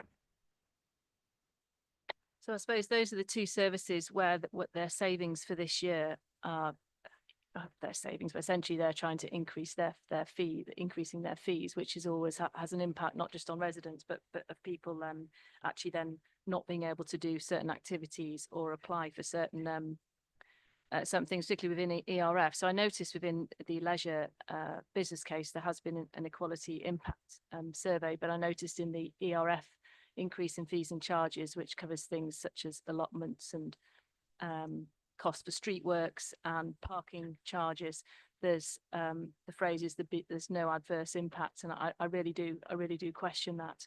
So my issue is obviously that we are relying on costs going up and people continuing with those services if they're going to lose their reserves. I suppose it's just a point really, is yet another pressure on residents and with council tax, Charlie, you know, people are paying more and the perception is they're getting less. It depends what services you use in the council. I agree with that.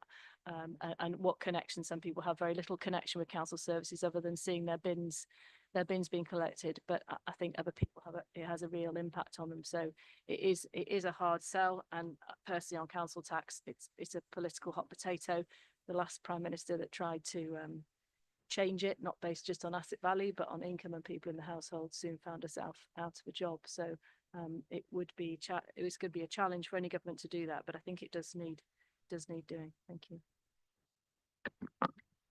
Thank you, Councillor Louise. We now go to Councillor David online.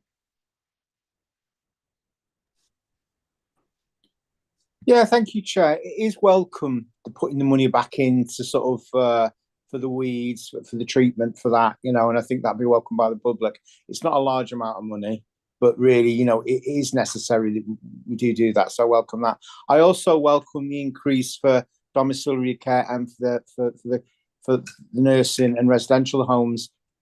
They've got the increases, the national insurance. They're not going to be compensated directly. So indirectly, you know, by giving a reasonable increase in fees, we are doing that, and we really do need to do that because we are responsible. Although I think 90% of our domiciliary care is within the private sector, we're responsible. And you know, if things went wrong and these agencies couldn't carry on, then we would have to take that up. So you know, so really, I'm very grateful, you know, that we've done that. You know, that we our responsibility to social care. You know, so I'm happy about that. On hardship, really, I mean, for particularly for older people that have lost their winter fuel allowance and are not eligible for pension credit, just above the limit of pension credit, you know, and all these big bills. I know a lot of us had water bills yesterday, massive increases in water bills, got increases in gas and electric, you know, wiping out any increase in the state pension. I think for the very poorest pensioners, I think we do. I did actually, as I said earlier, I did actually sort of contact Amanda and Charlie about this, that we do need to set up a hardship fund. I think they've done that in Manchester, you know, really to try to help them. You know, not a large amount of money, maybe as a starting 50,000 to put into it to help those very poorest people that are really going to struggle and not able to have the gas and electric on. You know, and the weather's still cold again today, isn't it? Really, so that's what I'm looking for. Maybe it could be introduced to the cabinet if the political was there tomorrow to actually put in a hardship fund to help those very poorest pensioners that are just not eligible for pension credit, but I've got less than say 15,000 coming in, that they're really going to struggle with all the big bills and the fire authority as well. That's yet another, and it's added to our council tax bill.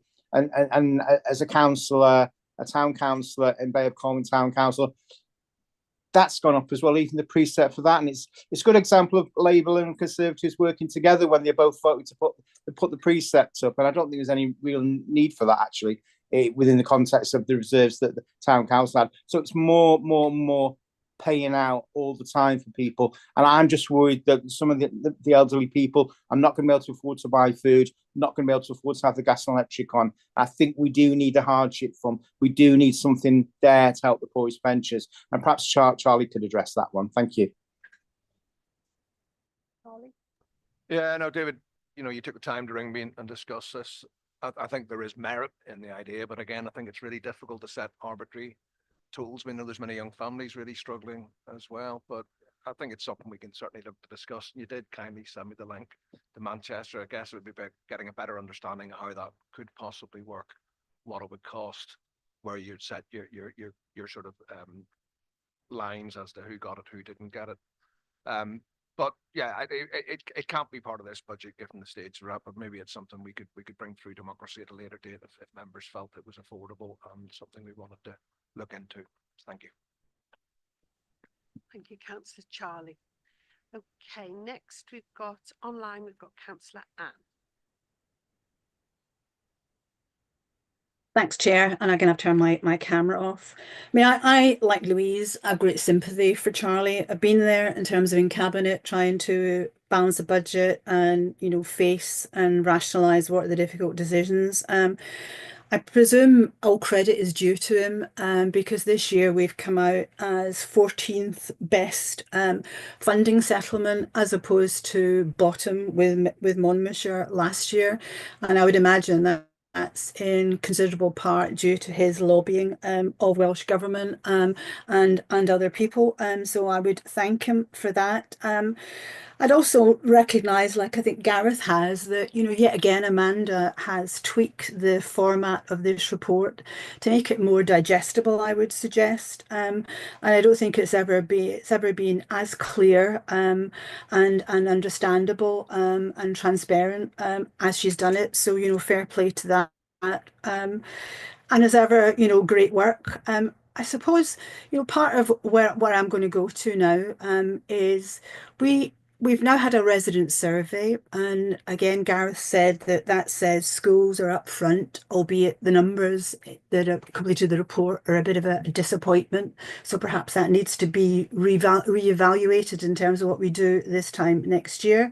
But obviously, schools are a #1 priority, and I think at a recent member schools budget forum, many members on the back of listening to the pleas of head teachers and the insight that they gave us into how powerless, if not dangerous, their current budget levels are, and the stress that's involved on them on the back of that.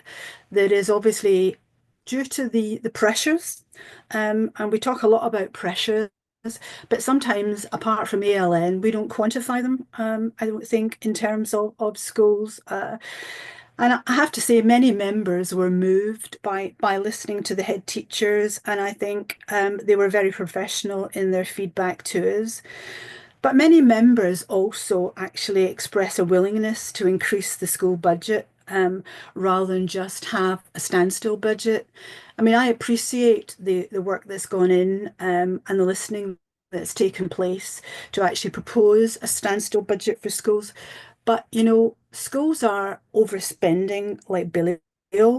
I've already made 19, 20 people redundant this time last year.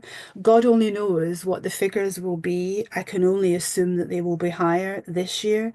And, you know, it's that cliff edge that they're facing, that we know they're facing, that makes me think we've got a moral obligation to do something more positive than just consider not giving them a budget cut. So, I mean, I look at on page, I think it's 54, how all of the decisions potentially within this report, how it sort of allocates the funding that we have at our disposal, and this is about our decisions now, isn't it? And the decisions that we'll potentially take on the at full council in a couple of weeks' time. And you know, it doesn't look. I mean, it's quite considerable the differences in funding, and obviously education or schools isn't #1 there in terms of the allocation of resources. And, you know, I have no problem with actually accepting full on the sort of social services pressures. But it's a bit about these hidden pressures that schools face that never seem to materialise because they can't materialise in business cases. I mean, there are business cases, I think, to the extent of £14.5 million within the allocations going on here. And again, they've all got merit, and some SLT have actually said are absolutely unavoidable. And again, I don't argue with that. But the underlying thing here that says, I don't think a standstill budget with this reallocation of resources within Table 6 on page 54 is enough, and therefore what I would like to do, I would actually like to propose that we note the proposal within this report in terms of the budget.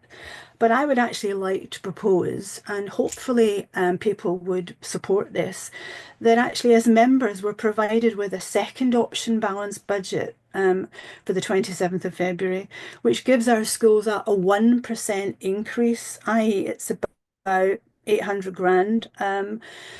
Amanda previously reported this as being equivalent to a 1% increase in council tax. And we've obviously had a conversation on the back of Louise's and Gareth's point about, you know, if we're looking at a 4% increase in council tax, 3.5% of that is literally written away by national insurance. And we have to take some responsibility for some difficult decisions. And that also includes being fair to our schools.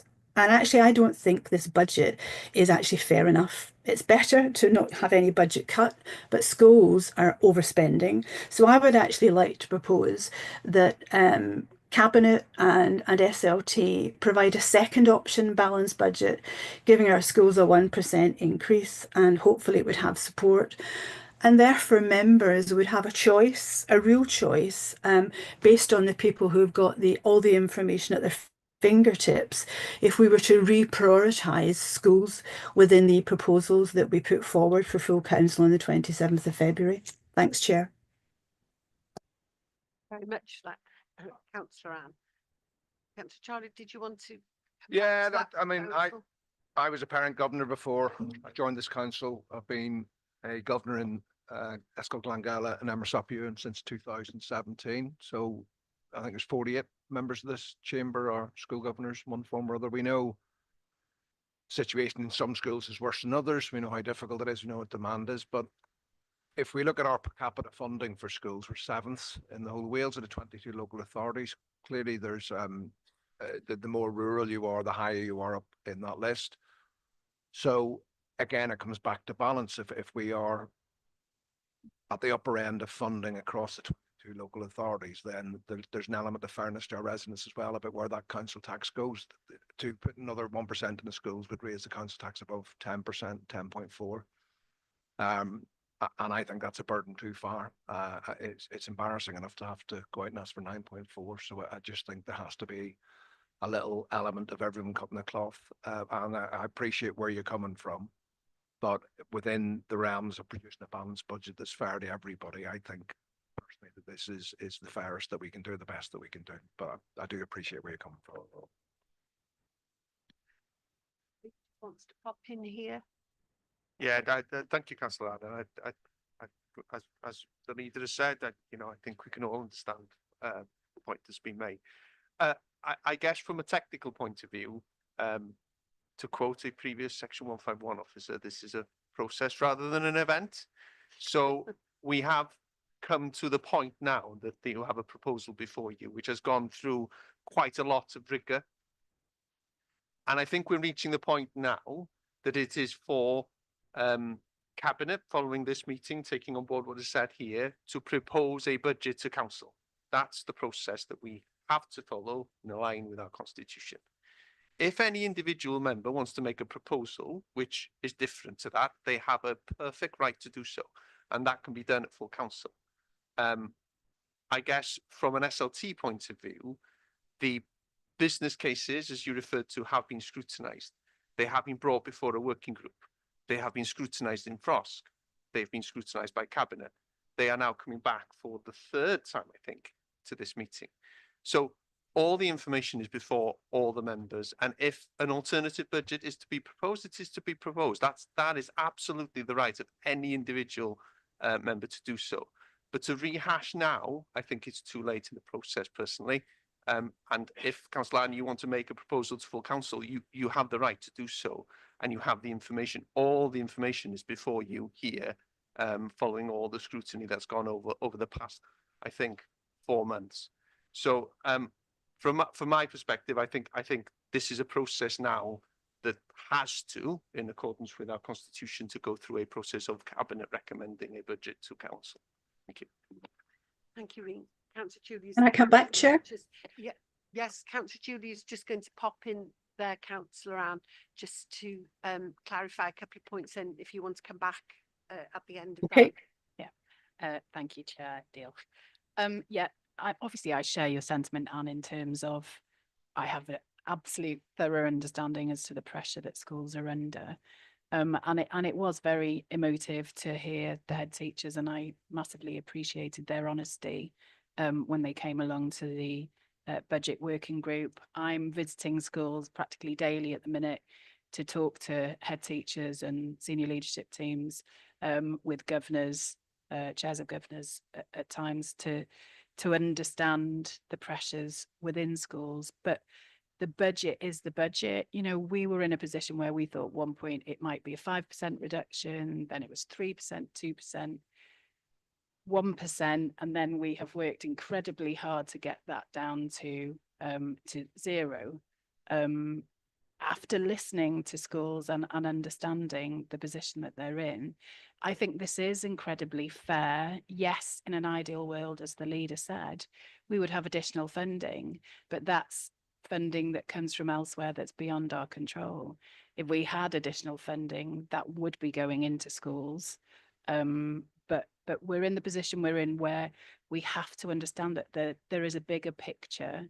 And if we begin to reduce services elsewhere, that also has an impact on our schools. It has an impact, obviously, if we can't provide that support, whether that's through social care, whether that's through homelessness and housing.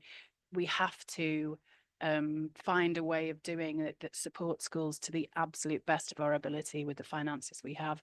And I truly believe that's what we've done here, and we've fought hard to make sure that we can. We've overturned every stone, we've looked at everything, and we have been in meetings repeatedly. I also have the strategic school working group, which a number of members from across the council are part of. That will, as we move forward, address some of the concerns that have been raised here today in terms of the school footprint across the council. But in terms of where we stand, I agree with what the Chief Executive has said. We've had many months of discussion.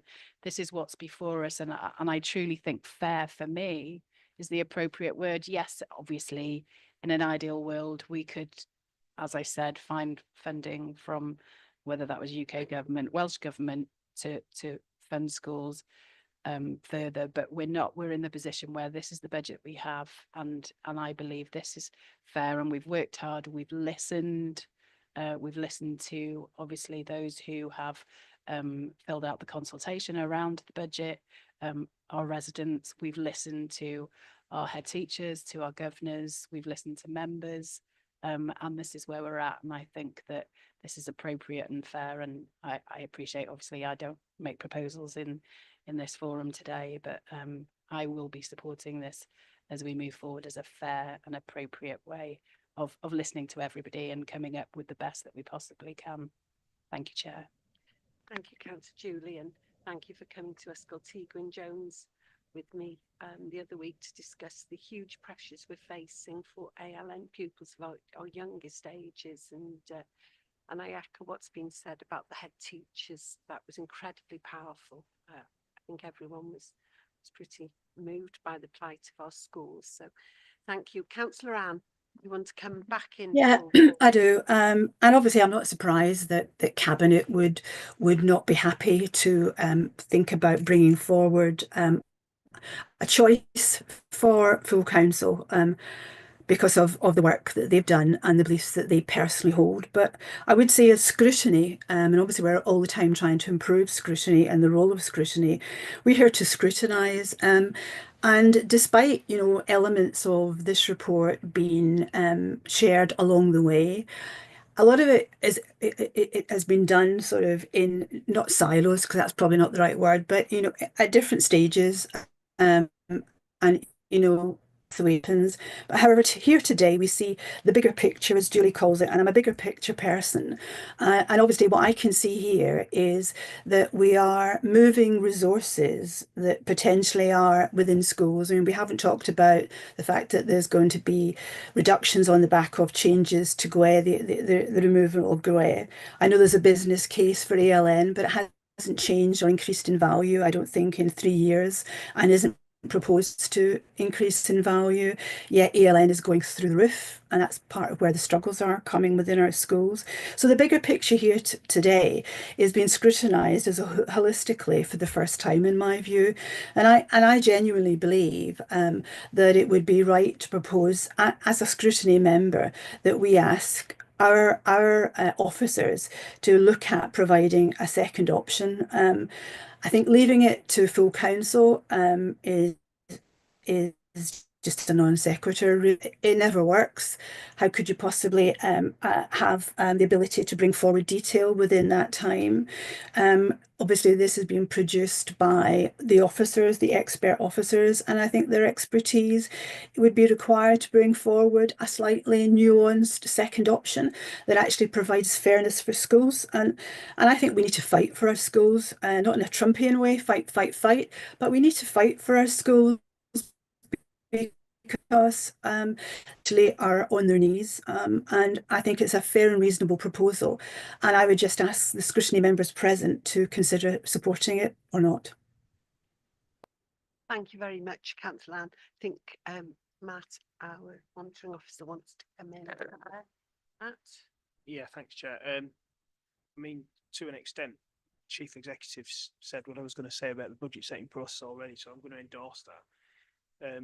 The process that we've got constitutionally here is that Cabinet put forward proposed balanced budget. Can't hear you, Matt. The process we've got here is that Cabinet put forward a proposed balanced budget to Council, not a number of options. So I'd endorse what's already been said by the Chief Executive. It is, of course, though, in the course of considering that at full Council, open to members to put forward alternatives to the proposed balanced budget that's put before us, but it's not for Cabinet to propose to Council a number of options. So is there somewhere within the Constitution, Matt, where it specifically says you can't put a proposal asking for a nuanced second option as a member of scrutiny? There's certainly not something in the Constitution that specifically says that, Councillor Anne, word for word, but the requirement of Cabinet is to put forward a balanced budget, and the budget setting process, as you know, and as the Chief Executive just explained, has taken course over a number of months, and therefore what Cabinet have to do, and Cabinet's job tomorrow will be to recommend a balanced budget to Council, not a number of different options. So I suppose it's open to you, if you wish, Councillor Anne, to recommend that the recommended budget today should be adjusted in some way. But that would, I would suggest, have to be a recommendation on a different balance to the budget that you've got now, but not to put forward a number of different options to Council. So if you have a proposal as to how that 1% increase could be achieved, then you could put that forward and see if that had support for a recommendation to Cabinet for Cabinet to consider. No, I mean, I think, Chair, I mean, I don't see why I can't propose that Cabinet and its officers, its experts actually look at a slight adjustment, slight nuance, which is in essence what my proposal is asking. I mean, I'd be happy to roll it up into that they look at that within their existing proposal, but I think it's two different things personally, and I think if I'm allowed within the Constitution to ask for this to happen, because I don't think it's hugely an extra amount of work. It is work. I do appreciate that. I think members deserve to have fair options, I think, at full council, and therefore, if there's no impediment constitutionally, I would just like the proposal to stand. Thank you very much, Councillor Anne. We've now got next, we've got Councillor Mike online. Thank you, Chair. Can you hear me okay? Yeah. Yeah, thank so- you. Sorry, Councillor Mike, sorry. Just going back there, we've had a proposal from Councillor Anne. Have we got a seconder for that, please, before we go to the next speaker? Is there a seconder for that proposal? No, sorry, Councillor Anne, that falls. We now go on next to Councillor Mike. Councillor Abdul had his hand up. Is he not? Sorry. I saw Councillor Was Mike that- and Councillor Abdul, so I'm just not sure if we've explored the seconding or not. No, Councillor I want to Abdul, speak, Chair. Oh, you want to speak? Okay. Thank you, Councillor Abdul. Okay, Councillor Mike. Thank you, Chair. Apologies if I say something that's already been said. I've been kicked out a couple of times, so with my internet, so I apologise in advance. I just want to say a few words, if that's okay, and then I've got a couple of questions. First off, I want to say that I appreciate all of our services, and you only have to look at the motto above the door when you go in, which is Tegwch I bawb, fairness for all. So I appreciate everything that all our services are doing. I, like Gareth, welcome the protection that we've put in for schools, if you can call it protection, which it is. Councillor Julie mentioned that we were looking at 5% cut, 3% cut, 2% cut, and then we've got a standstill of no cut to schools. So I welcome that.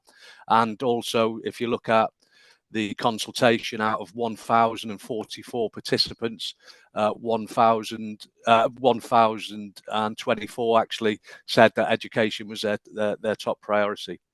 I think it's fair to say that, you know, we're guided by UK and Welsh government. They have a massive influence on our finances, and especially the decisions that they take. Bearing in mind, I think we get about 71% of our overall budget from Welsh government. Amanda mentioned earlier about Welsh government having modelled their settlement to us, basing it on a 10.26 council tax rise to our residents. I think that's really sort of setting us up to fail when you come to that approach. And isn't it a real shame that we couldn't reverse this and say to the Welsh government, after we've consulted with our residents, and the pressures on our services, this is what we think would be realistic in a percentage rise or even a decrease. So model your funding to us on that. We've taken 92 million quid out of our budgets. Can you imagine if we sat here today and said, right, we've got 92 million pound, what can we spend it on? I think it'd just be amazing if we could have that. I just want to talk. One of my questions then is when we talk about our per capita and what we get. I've done rough calculations. I'll probably get pulled up for this, but they're on the back of a fag packet. I think we're up to, I don't smoke. So I think per capita we're about £304 behind Denbighshire. And if you time that times 117,000, Amanda, I think we get about 35 million. 152 behind Gwynedd, times that by 117,000 gets us about 17 million. And even if we just look at the Wales average, where we're behind, I think about £26 on the Wales average, it would give us 3 million more in the budget.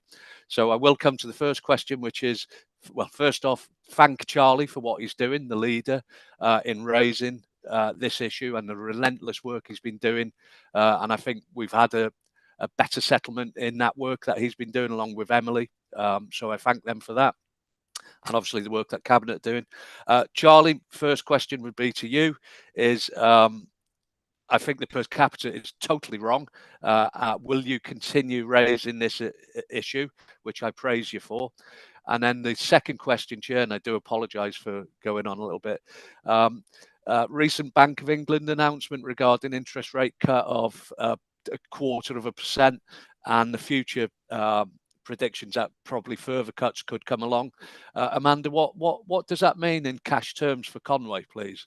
So first to Charlie on that, and then to Amanda on the Bank of England interest rate cut. Thank you. Thank you. Yeah, thanks, Mike. Your figures per capita are right. Actually, when it's adjusted for our tax base, it does come down. Up from memory, it's about £260 per head, but still in the region of £30 million. And yeah, Gwynedd would be a bit below 15 million. So really, really significant figures. I have two issues with the formula. I don't think it basically recognised that the cost of looking after an aging population, first and foremost. We have age bands, and now we get £11 from 60 to 85, and it jumps to £1,900 when we know that 47% of people we look after are under the age of 85. So there's some fundamental issues there. There are lots of statistics around deprivation. To give a Conway an example relevant to Conway, there are additional payments for single pensioner households. That goes back 20 plus years to 2001.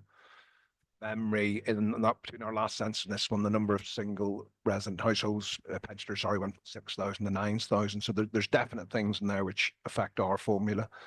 One that did change this year was around housing. The data they were using for housing was from 2013, 2014. We know pre-COVID we would have spent less than 400k in housing. That suddenly went to near 7 million. So getting that data up to date was really key. There is progress being made, but it's slow. It really is slow, and that's incredibly frustrating. So I continue to raise that at every opportunity, and quite frankly, I bore myself going on about it. But it is really important. But I do think there's a bigger question there. If we talk about AI all the time, I think there's a real opportunity to apply that to actually fund councils according to need, not just have this kind of lump sum when you go off you go. We know the impact on our budgets of the sort of high cost care placements, can be really significant. So the Scottish model for me looks fairer. There's a much bigger floor there, which kind of helps iron out some of the population changes that we're seeing. So yeah, it's incredibly difficult, but my old physics teacher said a formula is only as good as the answer it gives. And when I look at the answer that it gives us relative to our neighbours, I don't think that formula is fit for purpose. Thank you. Thank you, Chair. Thank you, Charlie. Thank you, Chair. Okay, thank you for that, Councillor Mike. Next, we've got Councillor Dilwyn online. Sorry, Chair, it's just the interest rate cuts. Sorry, to Amanda. Councillor Charlie, the interest rate cut. Amanda's going to do that now. Yeah, thank you, Councillor Mike. Yeah, it's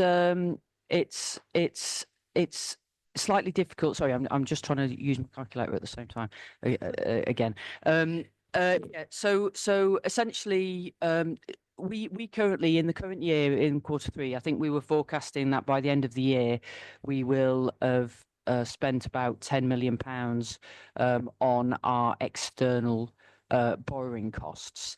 Now, we've essentially within our borrowing costs, we have about half of that money is in historic loans, which will run for quite a number of years. And in fact, actually on some of those, because the loans were taken out really quite a long time back, we potentially still paying 9% on some of them because they were taken out 40 years ago for a 50-year length or whatever.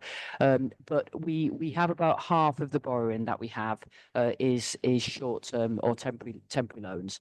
And if I were to take that element of it, looking at the forecast that I've got for next year, I'm estimating that we'll spend about 2.8 million on those temporary loans. So effectively, for every 0.25% reduction on that, we would be saving about £400,000.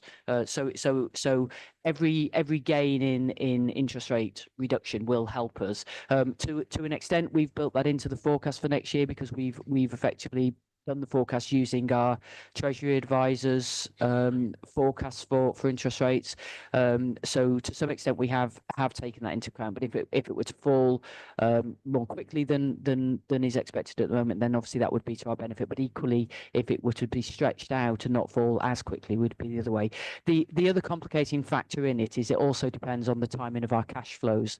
We're obviously making assumptions around when we would need to borrow based on the timing of our capital spend, for instance, and obviously, that's difficult to predict with absolute accuracy. But essentially, the long and short of all of that is that essentially a 0.25% reduction in interest rates will save us about 400,000. Thank you, Chair, and thank you, Amanda, for that response. I think the Bank of England meet every 6 weeks, so if you're making decisions, you'd probably make it on the 7th week. Thank you very much, Councillor Mike. So you're content now. We move on to Councillor Dilwyn next online. You're on mute, Councillor Dilwyn.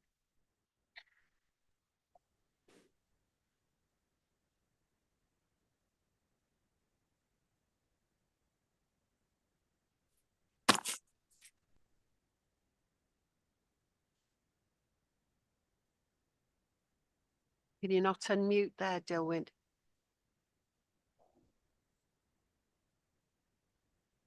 No, well, we'll go to the next speaker and then come back to you. If you haven't, try that. Councillor Nigel, who's your question for? Thanks, Chair.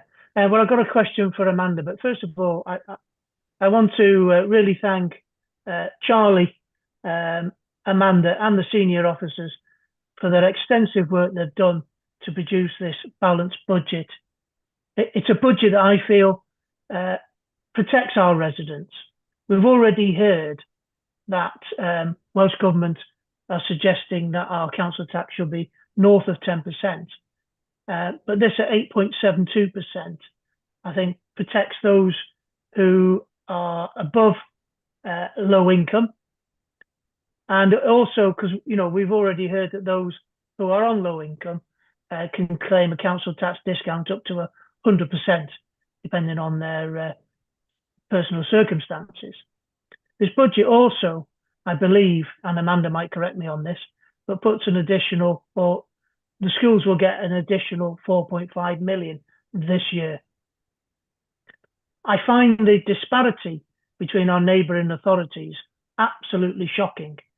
And I would like Amanda, with a mathematical head, to just briefly tell us what the our council tax would be set at should we have had a settlement as well as our neighbouring authorities.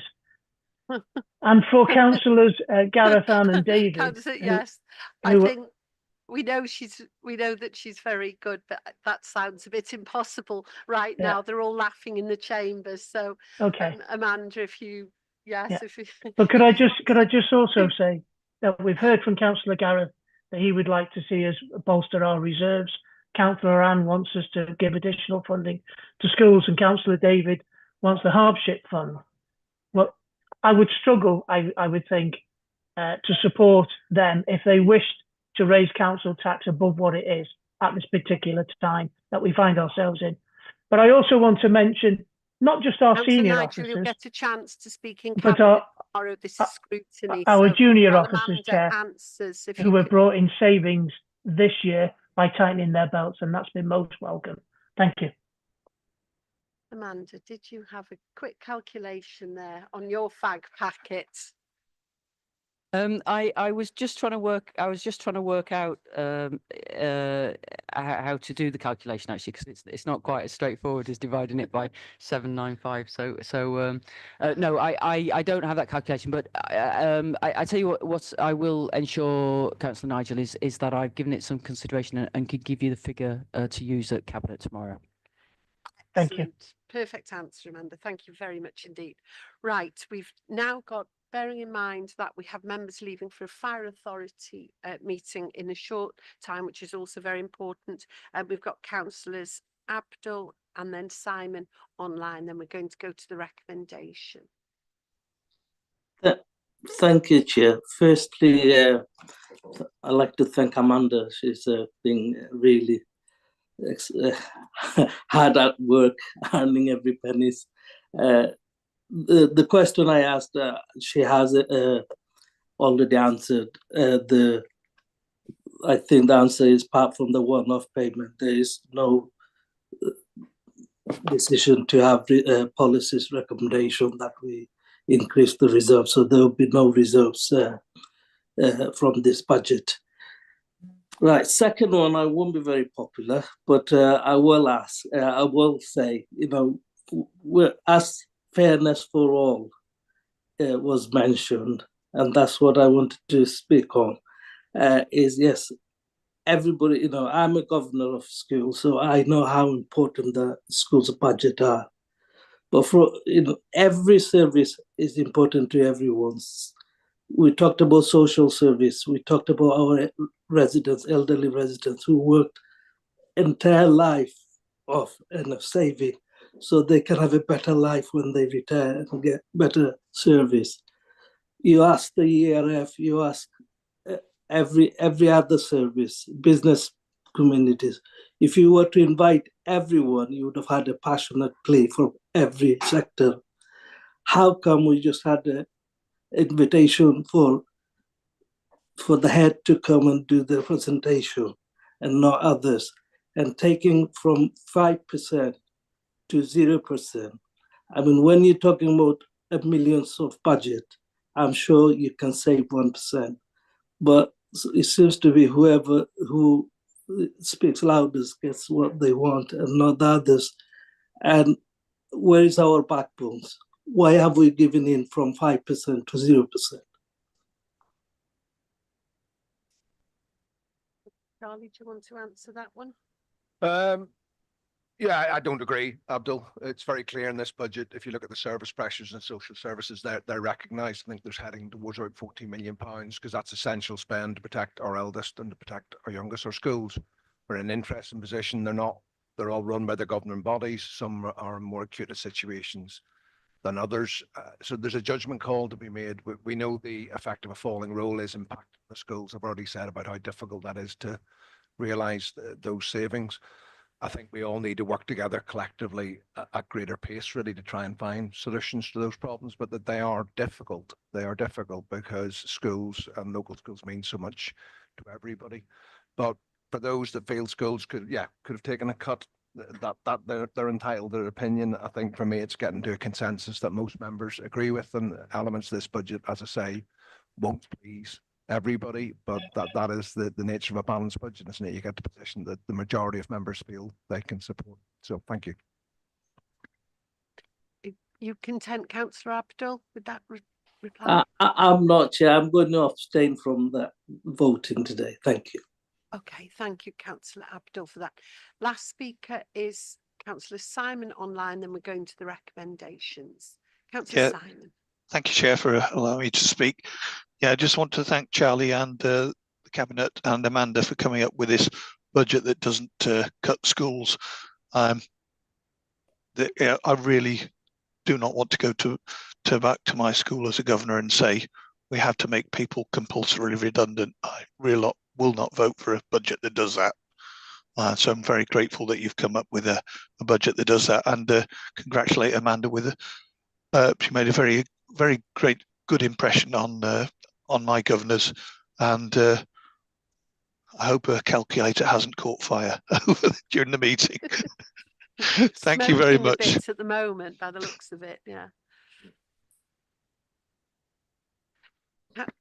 Thank you, Councillor Simon. Councillor Dilwyn, have you sorted your techie problems out now? Yes, I did not have problems. Thank you, Chair, for offering, but I wasn't aware that I had asked to speak, actually. Okay. Okay. Thank you, Chair. That stray little hand catches us all out. So, okay, wonderful. Thank you very much. It's been a really good debate, hasn't it? Very serious topics of a very trying situation. So we're now going to go, we had a recommendation from Councillor Anne about an alternative budget for schools.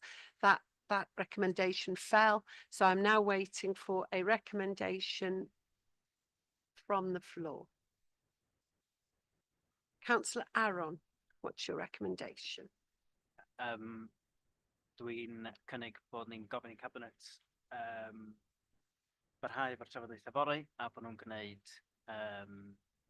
cynnig i'r cyngor llawn wythnos nesaf. Ac yn diolch i'r swyddogion am i'w waith yn setiau'r budget yma. Diolch. Diolch, Councillor Aaron. Have we a second of that? Councillor Hannah. Have we any other proposals, recommendations? No. Okay, we'll now move to the vote on Councillor Aaron's proposals. If everyone could show their hands clearly, either for or against, we'll start with 4.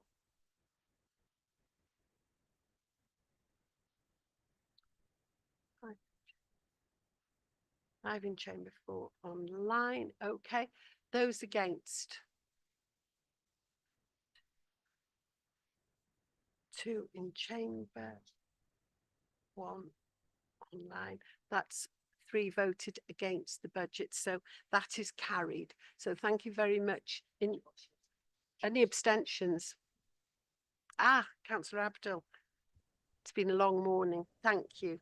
1 abstention. Thank you very much. So that is carried. So thank you very much, members, and look forward to round 2 at full council.